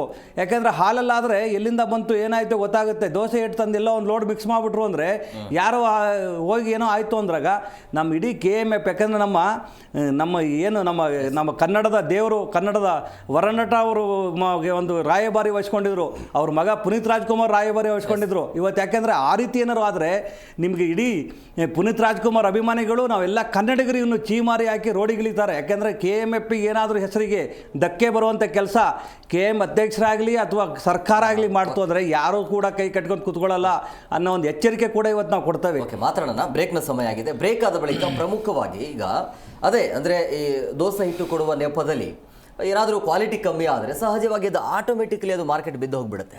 ಸೊ ಹಂಗೇನಾದರೂ ಆಯಿತು ಅಂದರೆ ಎಫೆಕ್ಟ್ ಆಗೋದು ನಮಗೇನೆ. ಹಂಗೇನಾದರೂ ಪ್ಲಾನ್ ಇದೆ? ಯಾಕೆ ಈ ರೀತಿ ಅನುಮಾನ ಅಂತಂದರೆ ಅನುದಾನದ ಕೊರತೆಯ ಮಧ್ಯೆ ಈ ರೀತಿಯ ಟೆಂಡರ್ನ ಕರೀತಿದ್ದಾರಲ್ಲ, ಆ ರೀತಿ ಅನುಮಾನ ಇದೆ. ಹಾಗಾದರೆ ಕ್ವಾಲಿಟಿ ಇರುತ್ತಾ ಇಲ್ವಾ?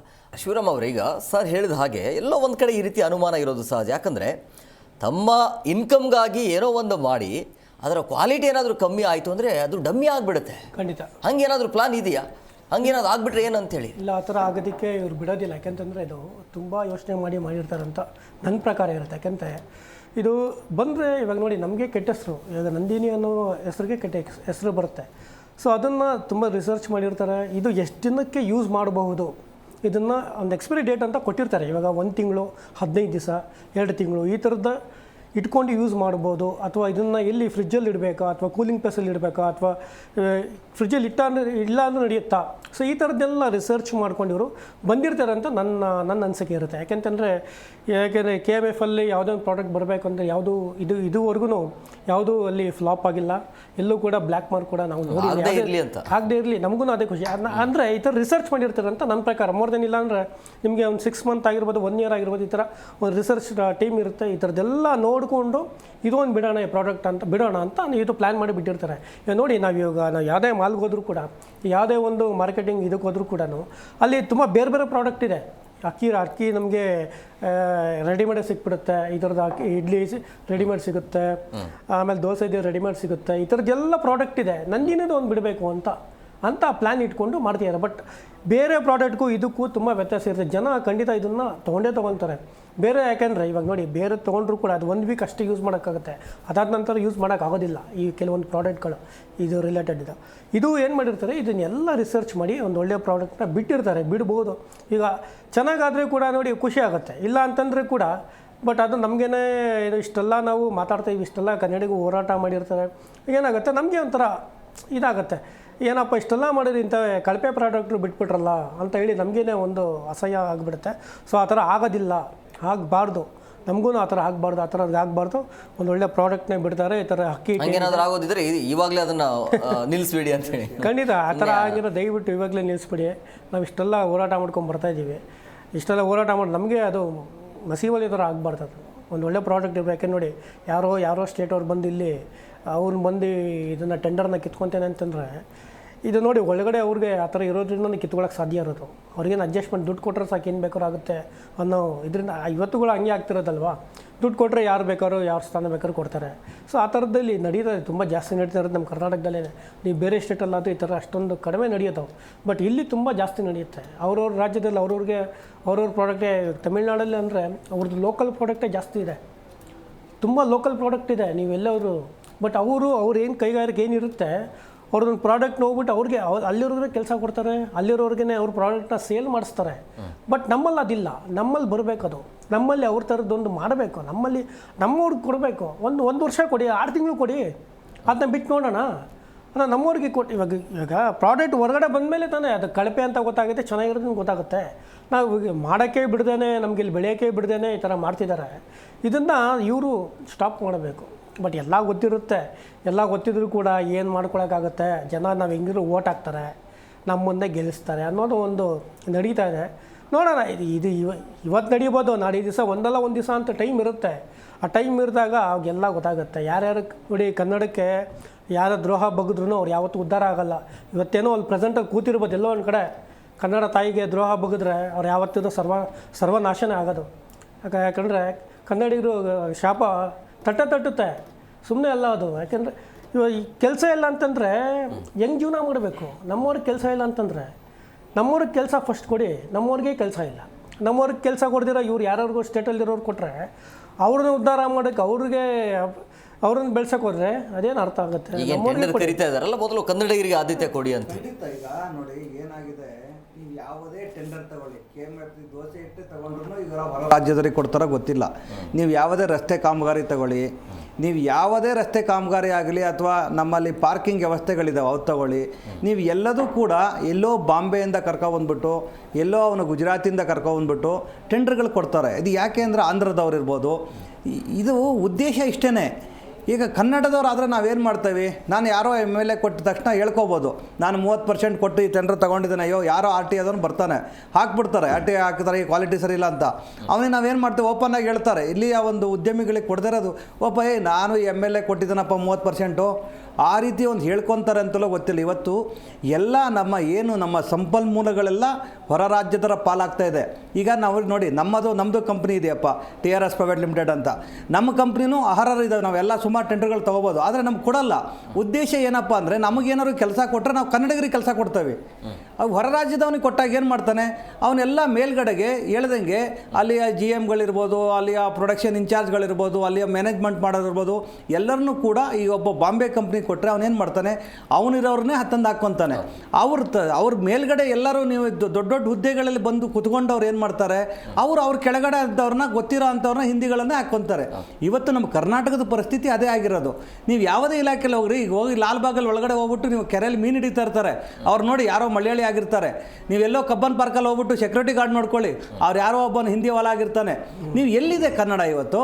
ಈ ರೀತಿ ಪರಿಸ್ಥಿತಿ ತಂದಿಟ್ಟಿದ್ದು ಯಾಕೆ ಅಂದರೆ, ಮೂಲಭೂತವಾಗಿ ಮೊದಲು ಸರ್ಕಾರದವರು ಸಹ, ಕರ್ನಾಟಕ ಸರ್ಕಾರ ಸಿದ್ದರಾಮಯ್ಯ ಅವರಿಗೆ ಕನ್ನಡದ ಬಗ್ಗೆ ಅಭಿಮಾನ ಇದೆ. ಸರ್ಕಾರ ಕೂಡ ಇನ್ನು ಮುಂದೆ ಆಗುವಂಥ ಟೆಂಡರ್ಗಳು, ಇನ್ನು ಮುಂದೆ ಏನಾದ್ರು ರಸ್ತೆಗಳಿರ್ಬೋದು, ಯಾವುದೇ ಒಂದು ದೊಡ್ಡ ಕೆಲಸ ಚಿಕ್ಕ ಕೆಲಸಗಳಾಗಲಿ, ಮೊದಲು ಕನ್ನಡ ಉದ್ಯಮಿಗಳಿಗೆ ಆದ್ಯತೆ ಕೊಡಬೇಕು. ಮೊದಲು ಕನ್ನಡದವ್ರು ಏನಾದ್ರು ಆ ಒಂದು ಕೆಲಸ ಮಾಡೋದಕ್ಕೆ ಅರ್ಹರಿಲ್ಲ ಅನ್ನೋದ್ರ ಮಾತ್ರ ಹೊರ ರಾಜ್ಯದವ್ರಿಗೆ ಆದ್ಯತೆ ಕೊಡಿ. ಇವತ್ತು ನೋಡಿ, ಬೆಳಗ್ಗೆ ನಾವು ಸುಮ್ಮನೆ ಕೂತ್ಕೊಂಡಿದ್ದೀವಿ, ಯಾರೋ ಒಬ್ಬರು ನಮ್ಮ ಸೊರಬ ತಾಲೂಕಲ್ಲಿ ಡಾಕ್ಟ್ರು ಫೋನ್ ಮಾಡಿದ್ರು ನಮಗೆ, ಸ್ವಾಮಿ ನಾನು ಹೇಳಿದೆ ಯಾರೋ ನಮ್ಮವರೊಬ್ಬರು ಬರ್ತಾರೆ ಅಂತ. 6 ತಿಂಗಳಿದ್ದಾರೆ ಸರ್ಕಾರಿ ಪಾಪ ಡಾಕ್ಟ್ರುಗಳಿಗೆ ಸಂಬಳ ಕೊಟ್ಟಿಲ್ಲ ಈ ಸರ್ಕಾರ. ನಾಚಿಕೆಗೇಡಲ್ವಾ?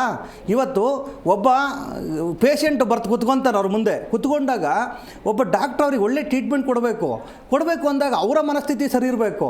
ಈಗ ಇವರು ಅಯ್ಯೋ ನಾನಿವತ್ತು ಬ್ಯಾಂಕ್ ಲೋನ್ ಕಟ್ಟಬೇಕಿತ್ತು, ನಾನು ಎಜುಕೇಷನ್ ಲೋನ್ ಕಟ್ಟಬೇಕಾಗಿತ್ತು, ನನಗಿವತ್ತು ನಾಳೆ ಬೆಳಗ್ಗೆ ಸಾಲಗಾರರು ಮನೆ ಹತ್ರ ಬರ್ತಾರೆ ಅಂತ ಹೇಳಿದಾಗ ಇವ್ರು ಯಾವುದೋ ಕ್ರೋಸಿನ್ ಮಾತ್ರೆ ಬರೆಯೋದು ಹೋಗ್ಬಿಟ್ಟು ಇನ್ನೊಂದು ಯಾವುದೋ ಮಾತ್ರೆ ಬರೆದು ಕಳಿಸ್ಬಿಟ್ಟ ಅಂದರೆ ಒಬ್ಬ ವ್ಯಕ್ತಿನೇ ಸತ್ತೋದ್ನ, ಅಲ್ಲಿ ಬೇರೆ ಯಾವುದೋ ಒಂದು ಸೈಡ್ ಎಫೆಕ್ಟ್ ಬಂತ. ಇವತ್ತು ಜನನ ಕಾಪಾಡುವಂಥ, ನಾವು ಏನು ದೇವರು ಅಂತ ಕೈ ಮುಗಿಯುವಂಥ ಡಾಕ್ಟ್ರುಗಳಿಗೆ ಸಂಬಳ ಕೊಡೋ ಯೋಗ್ಯತೆ ಸರ್ಕಾರಗಳಿಗೆ ಇಲ್ಲ ಅಂದರೆ ನಾವು ಎಲ್ಲಿ ಬದುಕ್ತಾ ಇದ್ದಾವ್ರಿ? ನಾವೇನಾದ್ರು GST ಕಟ್ಟಿಲ್ಲ ಅಂದರೆ ನಾಳೆ ಬೆಳಗ್ಗೆ ಜೀಪ್ ತಂದು ನಿಲ್ಲಿಸ್ತಾರೆ, ನಾವೊಂದು ಸೀಟ್ ಬೆಲ್ಟ್ ಹಾಕಿಲ್ಲ ಅಂದರೆ ರೋಡಲ್ಲಿ ಫೈನ್ ಹಾಕ್ತಾರೆ, ನಾವೊಂದು ಹೆಲ್ಮೆಟ್ ಹಾಕಿಲ್ಲ ಅಂದರೆ ರೋಡಲ್ಲಿ ಫೈನ್ ಹಾಕ್ತಾರೆ. ಈ ರೀತಿ ಸಂಬಳ ಕೊಡದೆ ಇದ್ದಂಗೆ ನಾವೇನೋ ಪ್ರಚಾರ ಮಾಡ್ಕೊಂಡು ನೋಡ್ರಿ, ಮೊನ್ನೆ ಹಾಸನದಲ್ಲಿ ಕಾರ್ಯಕ್ರಮ ಮಾಡಿದ್ರೆ ಆಡಳಿತದ ಪಕ್ಷ ಸುಮಾರು ನನ್ನ ಪ್ರಕಾರ 100 ಕೋಟಿ ಖರ್ಚಾಗಿದೆ. ಯಾರು ದುಡ್ಡು ಅದು 100 ಕೋಟಿ ರೂಪಾಯಿ? ಎಲ್ಲಿಂದ ಬಂತು ಆ 100 ಕೋಟಿ ರೂಪಾಯಿ? ಕಾರ್ಯಕ್ರಮ ಮಾಡೋದೆ ಇಡೀ ಒಂದು ಹಳ್ಳಿನ, ಒಂದು ತಾಲೂಕನ್ನ ಉದ್ಧಾರ ಮಾಡ್ಬೋದು. ಸಮಾವೇಶಗಳು ಇಲ್ಲಿ ನೀರಿನ ಬೆಲೆ ಹೆಚ್ಚಳ ಮಾಡಿ ಅದನ್ನು ಮಾಡೋದು ಎಲ್ಲಿಂದ ಆಗುತ್ತಿದ್ದು? ಈ ರೀತಿ ಸಮಾವೇಶ ಯಾರು ಕೇಳಿದ್ರು? ಬೇಕಿತ್ತ ಸಮಾವೇಶ? ಇವತ್ತು ಈ ರೀತಿ ಆಗ್ಬಿಟ್ರೆ ಹಿಂಗೆ ನಮ್ಮ ಜನಗಳಿಗೆ ಬುದ್ಧಿ ಇಲ್ಲ ರೀ. ಫಸ್ಟು 500 ರೂಪಾಯಿ ನೋಟ್ ನೋಡಿದ ತಕ್ಷಣವೇ ಏನು ಬಿದ್ದೋಗ್ತಾರೆ, ಓಟ್ ಹಾಕ್ತಾರೆ. ಆ ಮುಂದಿನ ದಿನಗಳ ಭವಿಷ್ಯನೇ ನೋಡ್ತಾ ಇಲ್ಲ ಇವತ್ತು ಜನಗಳು ಕರೆಕ್ಟ್ ಆಗೋ ತನಕ ಇವತ್ತು ನಾವು ಬರೀ ರಾಜಕಾರಣಿ ಬೈಯೋಕ್ಕೆ ಆಗಲ್ಲ. ಫಸ್ಟು ನಮ್ಮ ಜನಗಳು ಕರೆಕ್ಟ್ ಆಗಬೇಕು. ಜನಗಳಿಗೆ ಯಾರಿಗೆ ಹಾಕಬೇಕು ಓಟು, ಏನು ಮಾಡ್ತಾ ಇದೆ ಸರ್ಕಾರಗಳು ಪ್ರಶ್ನೆ ಮಾಡ್ಬೇಕ್ರಿ ಎಲ್ಲರೂ. ಇವತ್ತು ಏನು ಕಣ್ಣು ಮುಚ್ಕೊಂತಾರಪ್ಪ, ನಾವೇನೋ ಟೋಲಲ್ಲಿ ಹೋಗ್ಬಿಟ್ಟು ಯಾಕಪ್ಪ ರೋಡ್ ಟ್ಯಾಕ್ಸ್ ಕಟ್ಟಿ ಗಾಡಿ ತಗೊಂಡು ತೊಗೊಂಡಿದ್ದೀನಿ ಮತ್ತೆ ಯಾಕೆ ಟ್ಯಾಕ್ಸ್ ಕೊಡಲಿ ಅಂತ ನಾವು ಕೇಳ್ತಾ ಇದ್ರೆ ನನ್ನ ಮಗ ನೋಡು ಕನ್ನಡ ಶಾಲೆ ಹಾಕೊಂಡು ನಾನು ಇನ್ನೋವಾ ಕಾರಲ್ಲಿ ಓಡಾಡ್ತಾನೆ, ಒಂದು 30 ರೂಪಾಯಿ ಕಟ್ಟೋ ಯೋಗ್ಯತೆ ಇಲ್ಲ ಕೇಳ್ತವನೆ ಅಂತಾರೆ. ನಾವು ಯಾರಿಗೋಸ್ಕರ ಕೇಳ್ತೇವೆ? ಈಗ ಮಾಧ್ಯಮದವರು GTV ಇವತ್ತು ಇಷ್ಟೆಲ್ಲ ನಾವು ಪ್ರಚಾರ ಮಾಡ್ತಾ ಇದೆ, ಜನಗಳಿಂದ ಜಾಗೃತಿ ತೋರಿಸ್ತಾ ಇದೆ ಅಂದರೆ ಯಾಕೆ ಬೇಕು? ಜನಗಳು ಜಾಗೃತರಾಗಲಿ. ಈ ರೀತಿ ಎಲ್ಲ ನಡೀತಾ ಇದೆ, ಮಾಧ್ಯಮಗಳ ಕೆಲಸ ಎಚ್ಚರಿಸ್ತಾ ಇದ್ದಾವೆ ನಾವೆಲ್ಲರೂ. ಈ ಥರ ಎಲ್ಲ ಆಗ್ತಾ ಇದೆ, ನೀವು ಎಚ್ಚೆತ್ಕೊಳ್ಳಿ ಅಂತ ನೀವು ತೋರಿಸ್ತಾ ಇದ್ದೀರಾ. ಆದರೆ ಅದೇನು ಮಾಡೋಕ್ಕೆ ಬೇರೆ ಕೆಲಸ ಇಲ್ಲ ಬಿಡು, ಅವರೇ ಹೋಗಿ ಕುತ್ಕೊಂತಾರೆ ಅನ್ನೋರು ಮಾತಾಡ್ತಾರಲ್ಲ. ದಯವಿಟ್ಟು ನೀವು ಪ್ರತಿಯೊಂದು ಮಾತನ್ನು ಪ್ರತಿಯೊಂದು ನಿಮ್ಮ ಎಚ್ಚೆತ್ಕೊಳ್ಳಿ. ಇವತ್ತು ರೈತರಿಗೆ ಬೇಕಾಗಿರೋದೇನು? ಗೋಧಿ ಹಿಟ್ಟು ಬೇಕು, ನಿಮ್ಮ ಹಾಲು ಇನ್ನೂ ಉತ್ಪಾದನೆ ಜಾಸ್ತಿ ಆಗಬೇಕು. ಇವತ್ತೇನು ಈ ಥರ ತಿರುಪತಿ ತಿಮ್ಮಪ್ಪಗೆ ನಾವು ಹಾಲು ಕೊಡ್ತಾ ಇದ್ದೇವೆ. ನಾವು ಮುಂದಿನ ದಿನಗಳಲ್ಲಿ ಏನು ಶ್ರೀರಾಮ ಅಯೋಧ್ಯೆಗೆ ಸಮೇತ ನಮ್ಮ ಹಾಲು ಸಪ್ಲೈ ಆಗಬೇಕು, ಅದನ್ನು ನಮ್ಮ ಗುರಿ ಇಟ್ಕೋಬೇಕು. ಇವತ್ತೇನು ಅಲ್ಲಿ ಅಯೋಧ್ಯೆಗೆ 1000 ಕೋಟಿ ಜನ ಇವತ್ತು ದಿನ ಹೋಗ್ತಾ ಇದ್ದಾರೆ, ಅಲ್ಲೂ ಸಹ ತುಪ್ಪ ಬಳಕೆ ಮಾಡ್ತಾ ಇದ್ದಾರೆ, ಹಾಲಿನ ಬಳಕೆ ಮಾಡ್ತಾ ಇದ್ದಾರೆ. ನಮ್ಗೆ ಏನಾದ್ರು ನಮ್ಮ MP ಗಳಿಗೆ ಮಾನ ಮರ್ಯಾದೆ ಇದ್ದರೆ ಏನು ಇವತ್ತು ಸರ್ಕಾರ ಇದೆ ನಮಗಲ್ಲಿ, ನಮ್ಮ ಏನು ಸುಮಾರು ನಮ್ಮ ಕನ್ನಡಿಗರೇ ಪೂಜೆ ಮಾಡ್ತಾ ಇದ್ದಾರೆ ಅಲ್ಲಿ ದೇವಸ್ಥಾನನ. ಇವತ್ತು ತಿರುಪತಿಗೆ ಒಂದೇ ಅಲ್ಲಪ್ಪ, ನಮ್ಮ KMF ನಂದಿನಿ ಹಾಲನ್ನು ನಾವು ಶ್ರೀರಾಮ ಮಂದಿರಕ್ಕೂ ಸಹ ತಗೊಂಡು ಹೋಗ್ತೇವೆ ಅಂತ ಹೇಳ್ಬಿಟ್ಟು ಇವರು ಆ ರೀತಿ ಒಂದು ಚರ್ಚೆ ಮಾಡಬೇಕು. ವಿಧಾನಸೌಧಗಳಲ್ಲಿ ಆ ರೀತಿ ಉತ್ಪಾದನೆ ಬೇಕು, ಅಷ್ಟು ಹಾಲು ಉತ್ಪಾದನೆ ಆಗಬೇಕು ಅಂದರೆ ರೈತರಿಗೆ ಎಷ್ಟು ಹಸುಗಳನ್ನ ಕೊಡಬೇಕು, ಆ ಒಂದು ಸಬ್ಸಿಡಿಗಳಲ್ಲಿ ರೈತರಿಗೆ ಇಷ್ಟು ಹಸುಗಳನ್ನ ಕೊಡಬೇಕು ಅನ್ನೋ ಚರ್ಚೆ ಆಗಬೇಕು. ಇವತ್ತೆಲ್ಲೂ ಆಗ್ತಾ ಇಲ್ಲ. ಎಲ್ಲಿ ಚರ್ಚೆ ಆಗುತ್ತೆ ರೀ? ಇಡೀ ನೋಡಿ ಇವತ್ತಿಂದ ಏನು ನಮ್ಮ ಸುಮಾರು ಒಂದು 400 ಕೋಟಿ ರೂಪಾಯಿ ಖರ್ಚು ಮಾಡಿ ವಿಧಾನಸೌಧ ಇವತ್ತೇನು ನಮ್ಮ ಬೆಳಗಾವಿಯಲ್ಲಿ ಅಧಿವೇಶನ ಕರೀತಾರೆ. ಅಧಿವೇಶನ ಕರೆದವ್ರು ಏನು ಮಾಡ್ತಾರೆ? ಇವತ್ತು ಎಲ್ಲ ಲಾಡ್ಜ್ಗಳು ಬುಕ್ ಮಾಡ್ಕೊತಾರೆ, ಅಲ್ಲಿಂದ ಗೋವಾ ಹತ್ತಿರ ಆಗುತ್ತೆ, ಗೋವಾಕ್ಕೆ ಹೋಗ್ತಾರೆ, ಮಜಾ ಮಾಡ್ತಾರೆ. ನಮ್ಮ ಸರ್ಕಾರ ದುಡ್ಡಲ್ಲಿ ಯಾರೂ ಏನು ಪ್ರಶ್ನೆ ಕೊಡಲ್ಲ. ಅಲ್ಲಿ ಯಾವುದೋ ಒಂದು ಹಗರಣ ಮುಂದಿಟ್ಕೊತಾರೆ, ಈ ಮೂಡಾರ್ದು ಅಥವಾ ವಾಲ್ಮೀಕಿ ಅದು ಯಾವುದೋ ಹಗರಣ ಮುಂದಿಟ್ಕೊಂಡು ಗದ್ದಲ ಮಧ್ಯೆ ಮುಗಿಯೋದು ಅಷ್ಟೇ. ಗಲಾಟೆ ಎಬ್ಸ್ಬಿಟ್ಟು ಮುಂದೆ ಕುತ್ಕೊಬಿಡ್ತಾರೆ, ಅಲ್ಲಿ ಬಾವಿಯಲ್ಲಿ ಕುತ್ಕೊಬಿಟ್ಟು ದಿನ ಒಂದು ಗಲಾಟೆ ಸೃಷ್ಟಿ ಮಾಡ್ತಾರೆ ಇವರು ಅಷ್ಟೇ. ಅದೆಲ್ಲ ಅಡ್ಜಸ್ಟ್ಮೆಂಟು. ನೋಡಪ್ಪ ರಾತ್ರಿನೇ ಡೀಲ್ ಆಗ್ಬಿಡ್ತಿತ್ತು ವಿರೋಧ ಪಕ್ಷಕ್ಕೆ ಆಡಳಿತ ಪಕ್ಷಕ್ಕೆ, ನೀನು ಇವತ್ತು ಈ ಥರ ಗಲಾಟೆ ಮಾಡು, ಮಾಧ್ಯಮದವರೆಲ್ಲ ಕವರ್ ಮಾಡ್ತಾರೆ, ನಾಳೆ ಇದು ಮಾಡೋಣ, ಒಂದು ವಾರ ಮುಗಿದೋಗ್ಬಿಡುತ್ತೆ. ಒಂದು ವಾರ ಆದಮೇಲೆ ನೀವು ಎಲ್ಲ ಸರಿ ಇರೋಣ, ನಮ್ಮ ಪಾಡಿ ನಾವು ಮಾಧ್ಯಮ ಹೇಳಿಕೆ ಕೊಡೋಣ, ನಿಮ್ಮ ಪಾಡಿ ನೀವು ಹೇಳಿಕೆ ಕೊಡೋಣ. ಯಾವುದು ರೈತರಿಗಾಗಲಿ ಇವತ್ತು ನೋಡ್ರಿ ಅಲ್ಲಿ ನೀರುಗಳಿಲ್ಲ. ಇವತ್ತು ನಾವೆಲ್ಲ ಅವಾಗಿಂದ ಬಡ್ಕೊತಾ ಇದ್ದೇವೆ, ಇದು ಅಣೆಕಟ್ಟನ್ನು ಮಾಡಬೇಕು. ಮಹಾರಾಷ್ಟ್ರದಲ್ಲಿ BJP ಸರ್ಕಾರ ಬಂತು.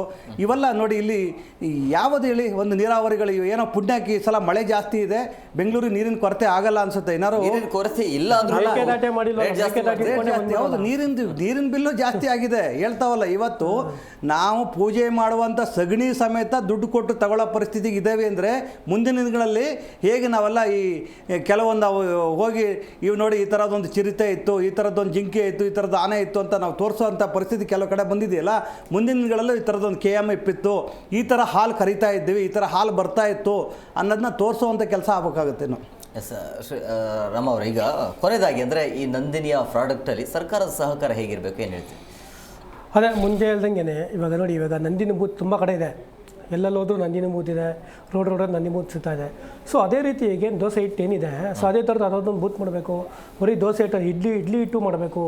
ಇದ್ರದ್ದೇನು ಇರುತ್ತೋ ಅದನ್ನು ಸರ್ಕಾರದವರು ಇದಕ್ಕೊಂದು ಜನಗಳು ಯಾರು ಮಾರಬೇಕು. ಇವಾಗ ಮಾರ್ಕೆಟ್ ನಾನೊಬ್ಬ ಇನ್ವೆಸ್ಟರ್ ಆಗಬೇಕು, ನಾನೊಬ್ಬ ಇದನ್ನು ಯಾವ ರೀತಿ ಇನ್ವೆಸ್ಟ್ ಮಾಡಬೇಕು, ನಾನು ಇದಕ್ಕೆ ಎಷ್ಟು ಇನ್ವೆಸ್ಟ್ಮೆಂಟ್ ಮಾಡಬೇಕು, 10,000 50,000 ಈ ಥರ ಇನ್ವೆಸ್ಟ್ ಮಾಡಿದ್ರೆ ನಮಗೆ ಎಷ್ಟು ಏನು ಲಾಭ ಇದೆ, ಈ ಥರದೊಂದು ಮಾರ್ಗ ಕೊಡಬೇಕು. ಈ ಥರ ನಮ್ಮದನ್ನು ಮಾರ್ಕೆಟಿಂಗ್ ಮಾಡಿಕೊಡ್ಬೇಕು ಈ ಸರ್ಕಾರದವರು. ಈ ಥರ ಜನಗಳಿಗೂ ಒಂದು ಅನುಕೂಲ ಆಗುತ್ತೆ, ಜನನೂ ಬೆಳೀತಾರೆ.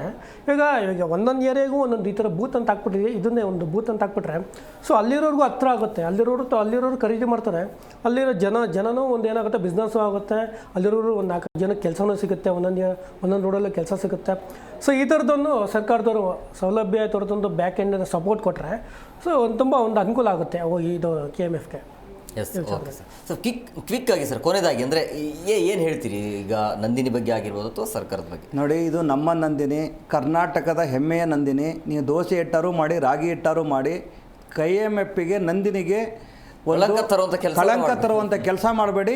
ಏನೇ ನಂದಿನಿ ಎಂದು ನೀವು ಗೋಧಿ ಹಿಟ್ಟು ರಾಗಿ ಹಿಟ್ಟು ಏನೇ ಮಾಡಿದ್ರು ಅದು ರೈತರಿಗೆ ಕೊಡುವಂಥ ಕೆಲಸ ಮಾಡಿ. ಮತ್ತು ನಮ್ಮ ಏನು KMF ಅಡಿಯಲ್ಲೇ ಬರುವಂಥದ್ದು ಮಾಡಿ. ಏನಾದರೂ ನೀವು ಬೇರೆ ತಪ್ಪು ದಾರಿ ಹೇಳಿದ್ರೆ ನಾವೆಲ್ಲ ಉಗ್ರವಾದ ಹೋರಾಟ ಮಾಡ್ತೇವೆ ಅಂತ ಮಾತ್ರ ಎಚ್ಚರಿಕೆ ಹೇಳ್ತಾ ಇದ್ದೇವೆ. ಇವಾಗ ಮಾಡತ್ತಿರೋ ಒಳ್ಳೆ ಕೆಲಸಕ್ಕೂ ನಾವು ಧನ್ಯವಾದನೂ ಹೇಳ್ತಾ ಇದ್ದೇವೆ ಅಷ್ಟೇ. Yes sir, thank you sir, thank you very much ಇಬ್ಬರಿಗೂ ಇಷ್ಟೊತ್ತು ಕಾರ್ಯಕ್ರಮಕ್ಕೆ ಜಾಯ್ನ್ ಆಗಿದ್ದಕ್ಕೆ. ಎಸ್ ನೋಡಿದ್ರಲ್ಲ ವೀಕ್ಷಕರು, ಈಗ ಈ ಹೊಸ ಪ್ರಾಡಕ್ಟ್ ಏನಿದೆಯಲ್ಲ ಅದನ್ನು ತೆಗೆದುಕೊಂಡಿರುವಂಥ ನಿರ್ಧಾರ ಸರಿನೇ ಇದೆ. ಬಟ್ ಎಲ್ಲೋ ಒಂದು ಕಡೆ ತಮ್ಮ ಇನ್ಕಮ್ಗಾಗಿ ಅದರ ಕ್ವಾಲಿಟಿಯನ್ನು ಕಡಿಮೆ ಮಾಡಲಿಕ್ಕೆ ಹೋಗಬೇಡಿ ಅಂತೇಳಿ. ಈಗ ದೋಸೆ ಬೇರೆ ಬೇರೆ ಏನು ಬೇಕಾದರೂ ಮಾಡಿ, ಅದರ ಜೊತೆಗೆ ಜಾಗೃತಿ ಇಲ್ಲ ಇಲ್ಲಿ. ವಿದೇಶಕ್ಕೆ ಅಂದರೆ ಬೇರೆ ದೇಶಕ್ಕೆ ನಮ್ಮ ನಂದಿನಿ ಜಾಹೀರಾತು ಇರುತ್ತೆ, ಇಲ್ಲಿ ನಮ್ಮ ರಾಜ್ಯದಲ್ಲೇ ಇಲ್ಲ. ಸೊ ಆ ರೀತಿ ಆಗಬೇಕು ಅಂದರೆ ನಂದಿನಿಯ ಪ್ರಾಡಕ್ಟ್ ಬಗ್ಗೆ ಅಥವಾ ನಿಜವಾಗ್ಲೂ ಕೂಡ ನಮಗೆ ಇದು ಕನ್ನಡಿಗರ ಹೆಮ್ಮೆನೇ. ಬಟ್ ಆ ಹೆಮ್ಮೆಯನ್ನು, ಆ ಒಂದು ತಾಕತ್ತನ್ನು ಉಳಿಸ್ಕೊಳ್ಬೇಕು ಅಂತಂದರೆ ರಾಜ್ಯ ಸರ್ಕಾರದಿಂದ ಸಹಕಾರ ಬೇಕಾಗತ್ತೆ, ಜಾಹೀರಾತು ಕೊಡಬೇಕಾಗತ್ತೆ. ಕ್ವಾಲಿಟಿ ಯಾವ ರೀತಿಯಾಗಿದೆ, ಕ್ವಾಂಟಿಟಿ ಹೇಗಿರುತ್ತೆ, ಅದೆಲ್ಲದರ ಬಗ್ಗೆ ಜಾಹೀರಾತು ಇದ್ದರೆ ಸಹಜವಾಗಿ ಜನರಿಗೆ ಅನುಕೂಲ ಆಗುತ್ತೆ. ಜೊತೆಗೆ ರೈತರಿಗೆ ಯಾವುದೇ ರೀತಿಯಾಗಿ ಇದರಿಂದ ಮೋಸ ಆಗಬಾರ್ದು. ನೀವೇನು ಹಾಲಿನ ದರ ಏನು ಏರಿಕೆ ಮಾಡಲಿಕ್ಕೆ ಹೋಗ್ತಿದ್ರಲ್ಲ, ಅದು ನೇರವಾಗಿ ರೈತರಿಗೆ ಹೋಗಲ್ಲ ಅಂತ ನಮಗೂ ಗೊತ್ತು. ಬಕ್ರ ಮಾಡೋಕ್ಕೆ ಹೋಗಬೇಡಿ ನಮಗೆ. ಆದರೆ ಏನೇ ಪ್ಲಾನ್ ಇದ್ರೂ ಕೂಡ ಅದನ್ನು ಪ್ರಾಪರ್ ಆಗಿ ಪ್ಲಾನ್ ಮಾಡೋದು ಒಳ್ಳೆಯದು. ನೋಡೋಣ ಮುಂದಿನ ದಿನಮಾನಗಳಲ್ಲಿ ಏನಾಗುತ್ತೆ ಅಂತ. ಇದಾಗಿತ್ತು ಇವತ್ತಿನ ವಿಶೇಷ. ಮತ್ತಷ್ಟು ಅಪ್ಡೇಟ್ಸ್ಗಾಗಿ ನೋಡ್ತಾ ಇರಿ ಜಿ ಕನ್ನಡ ನ್ಯೂಸ್. ಸತ್ಯವೇ ಸುದ್ದಿಯ ಜೀವಾಳ.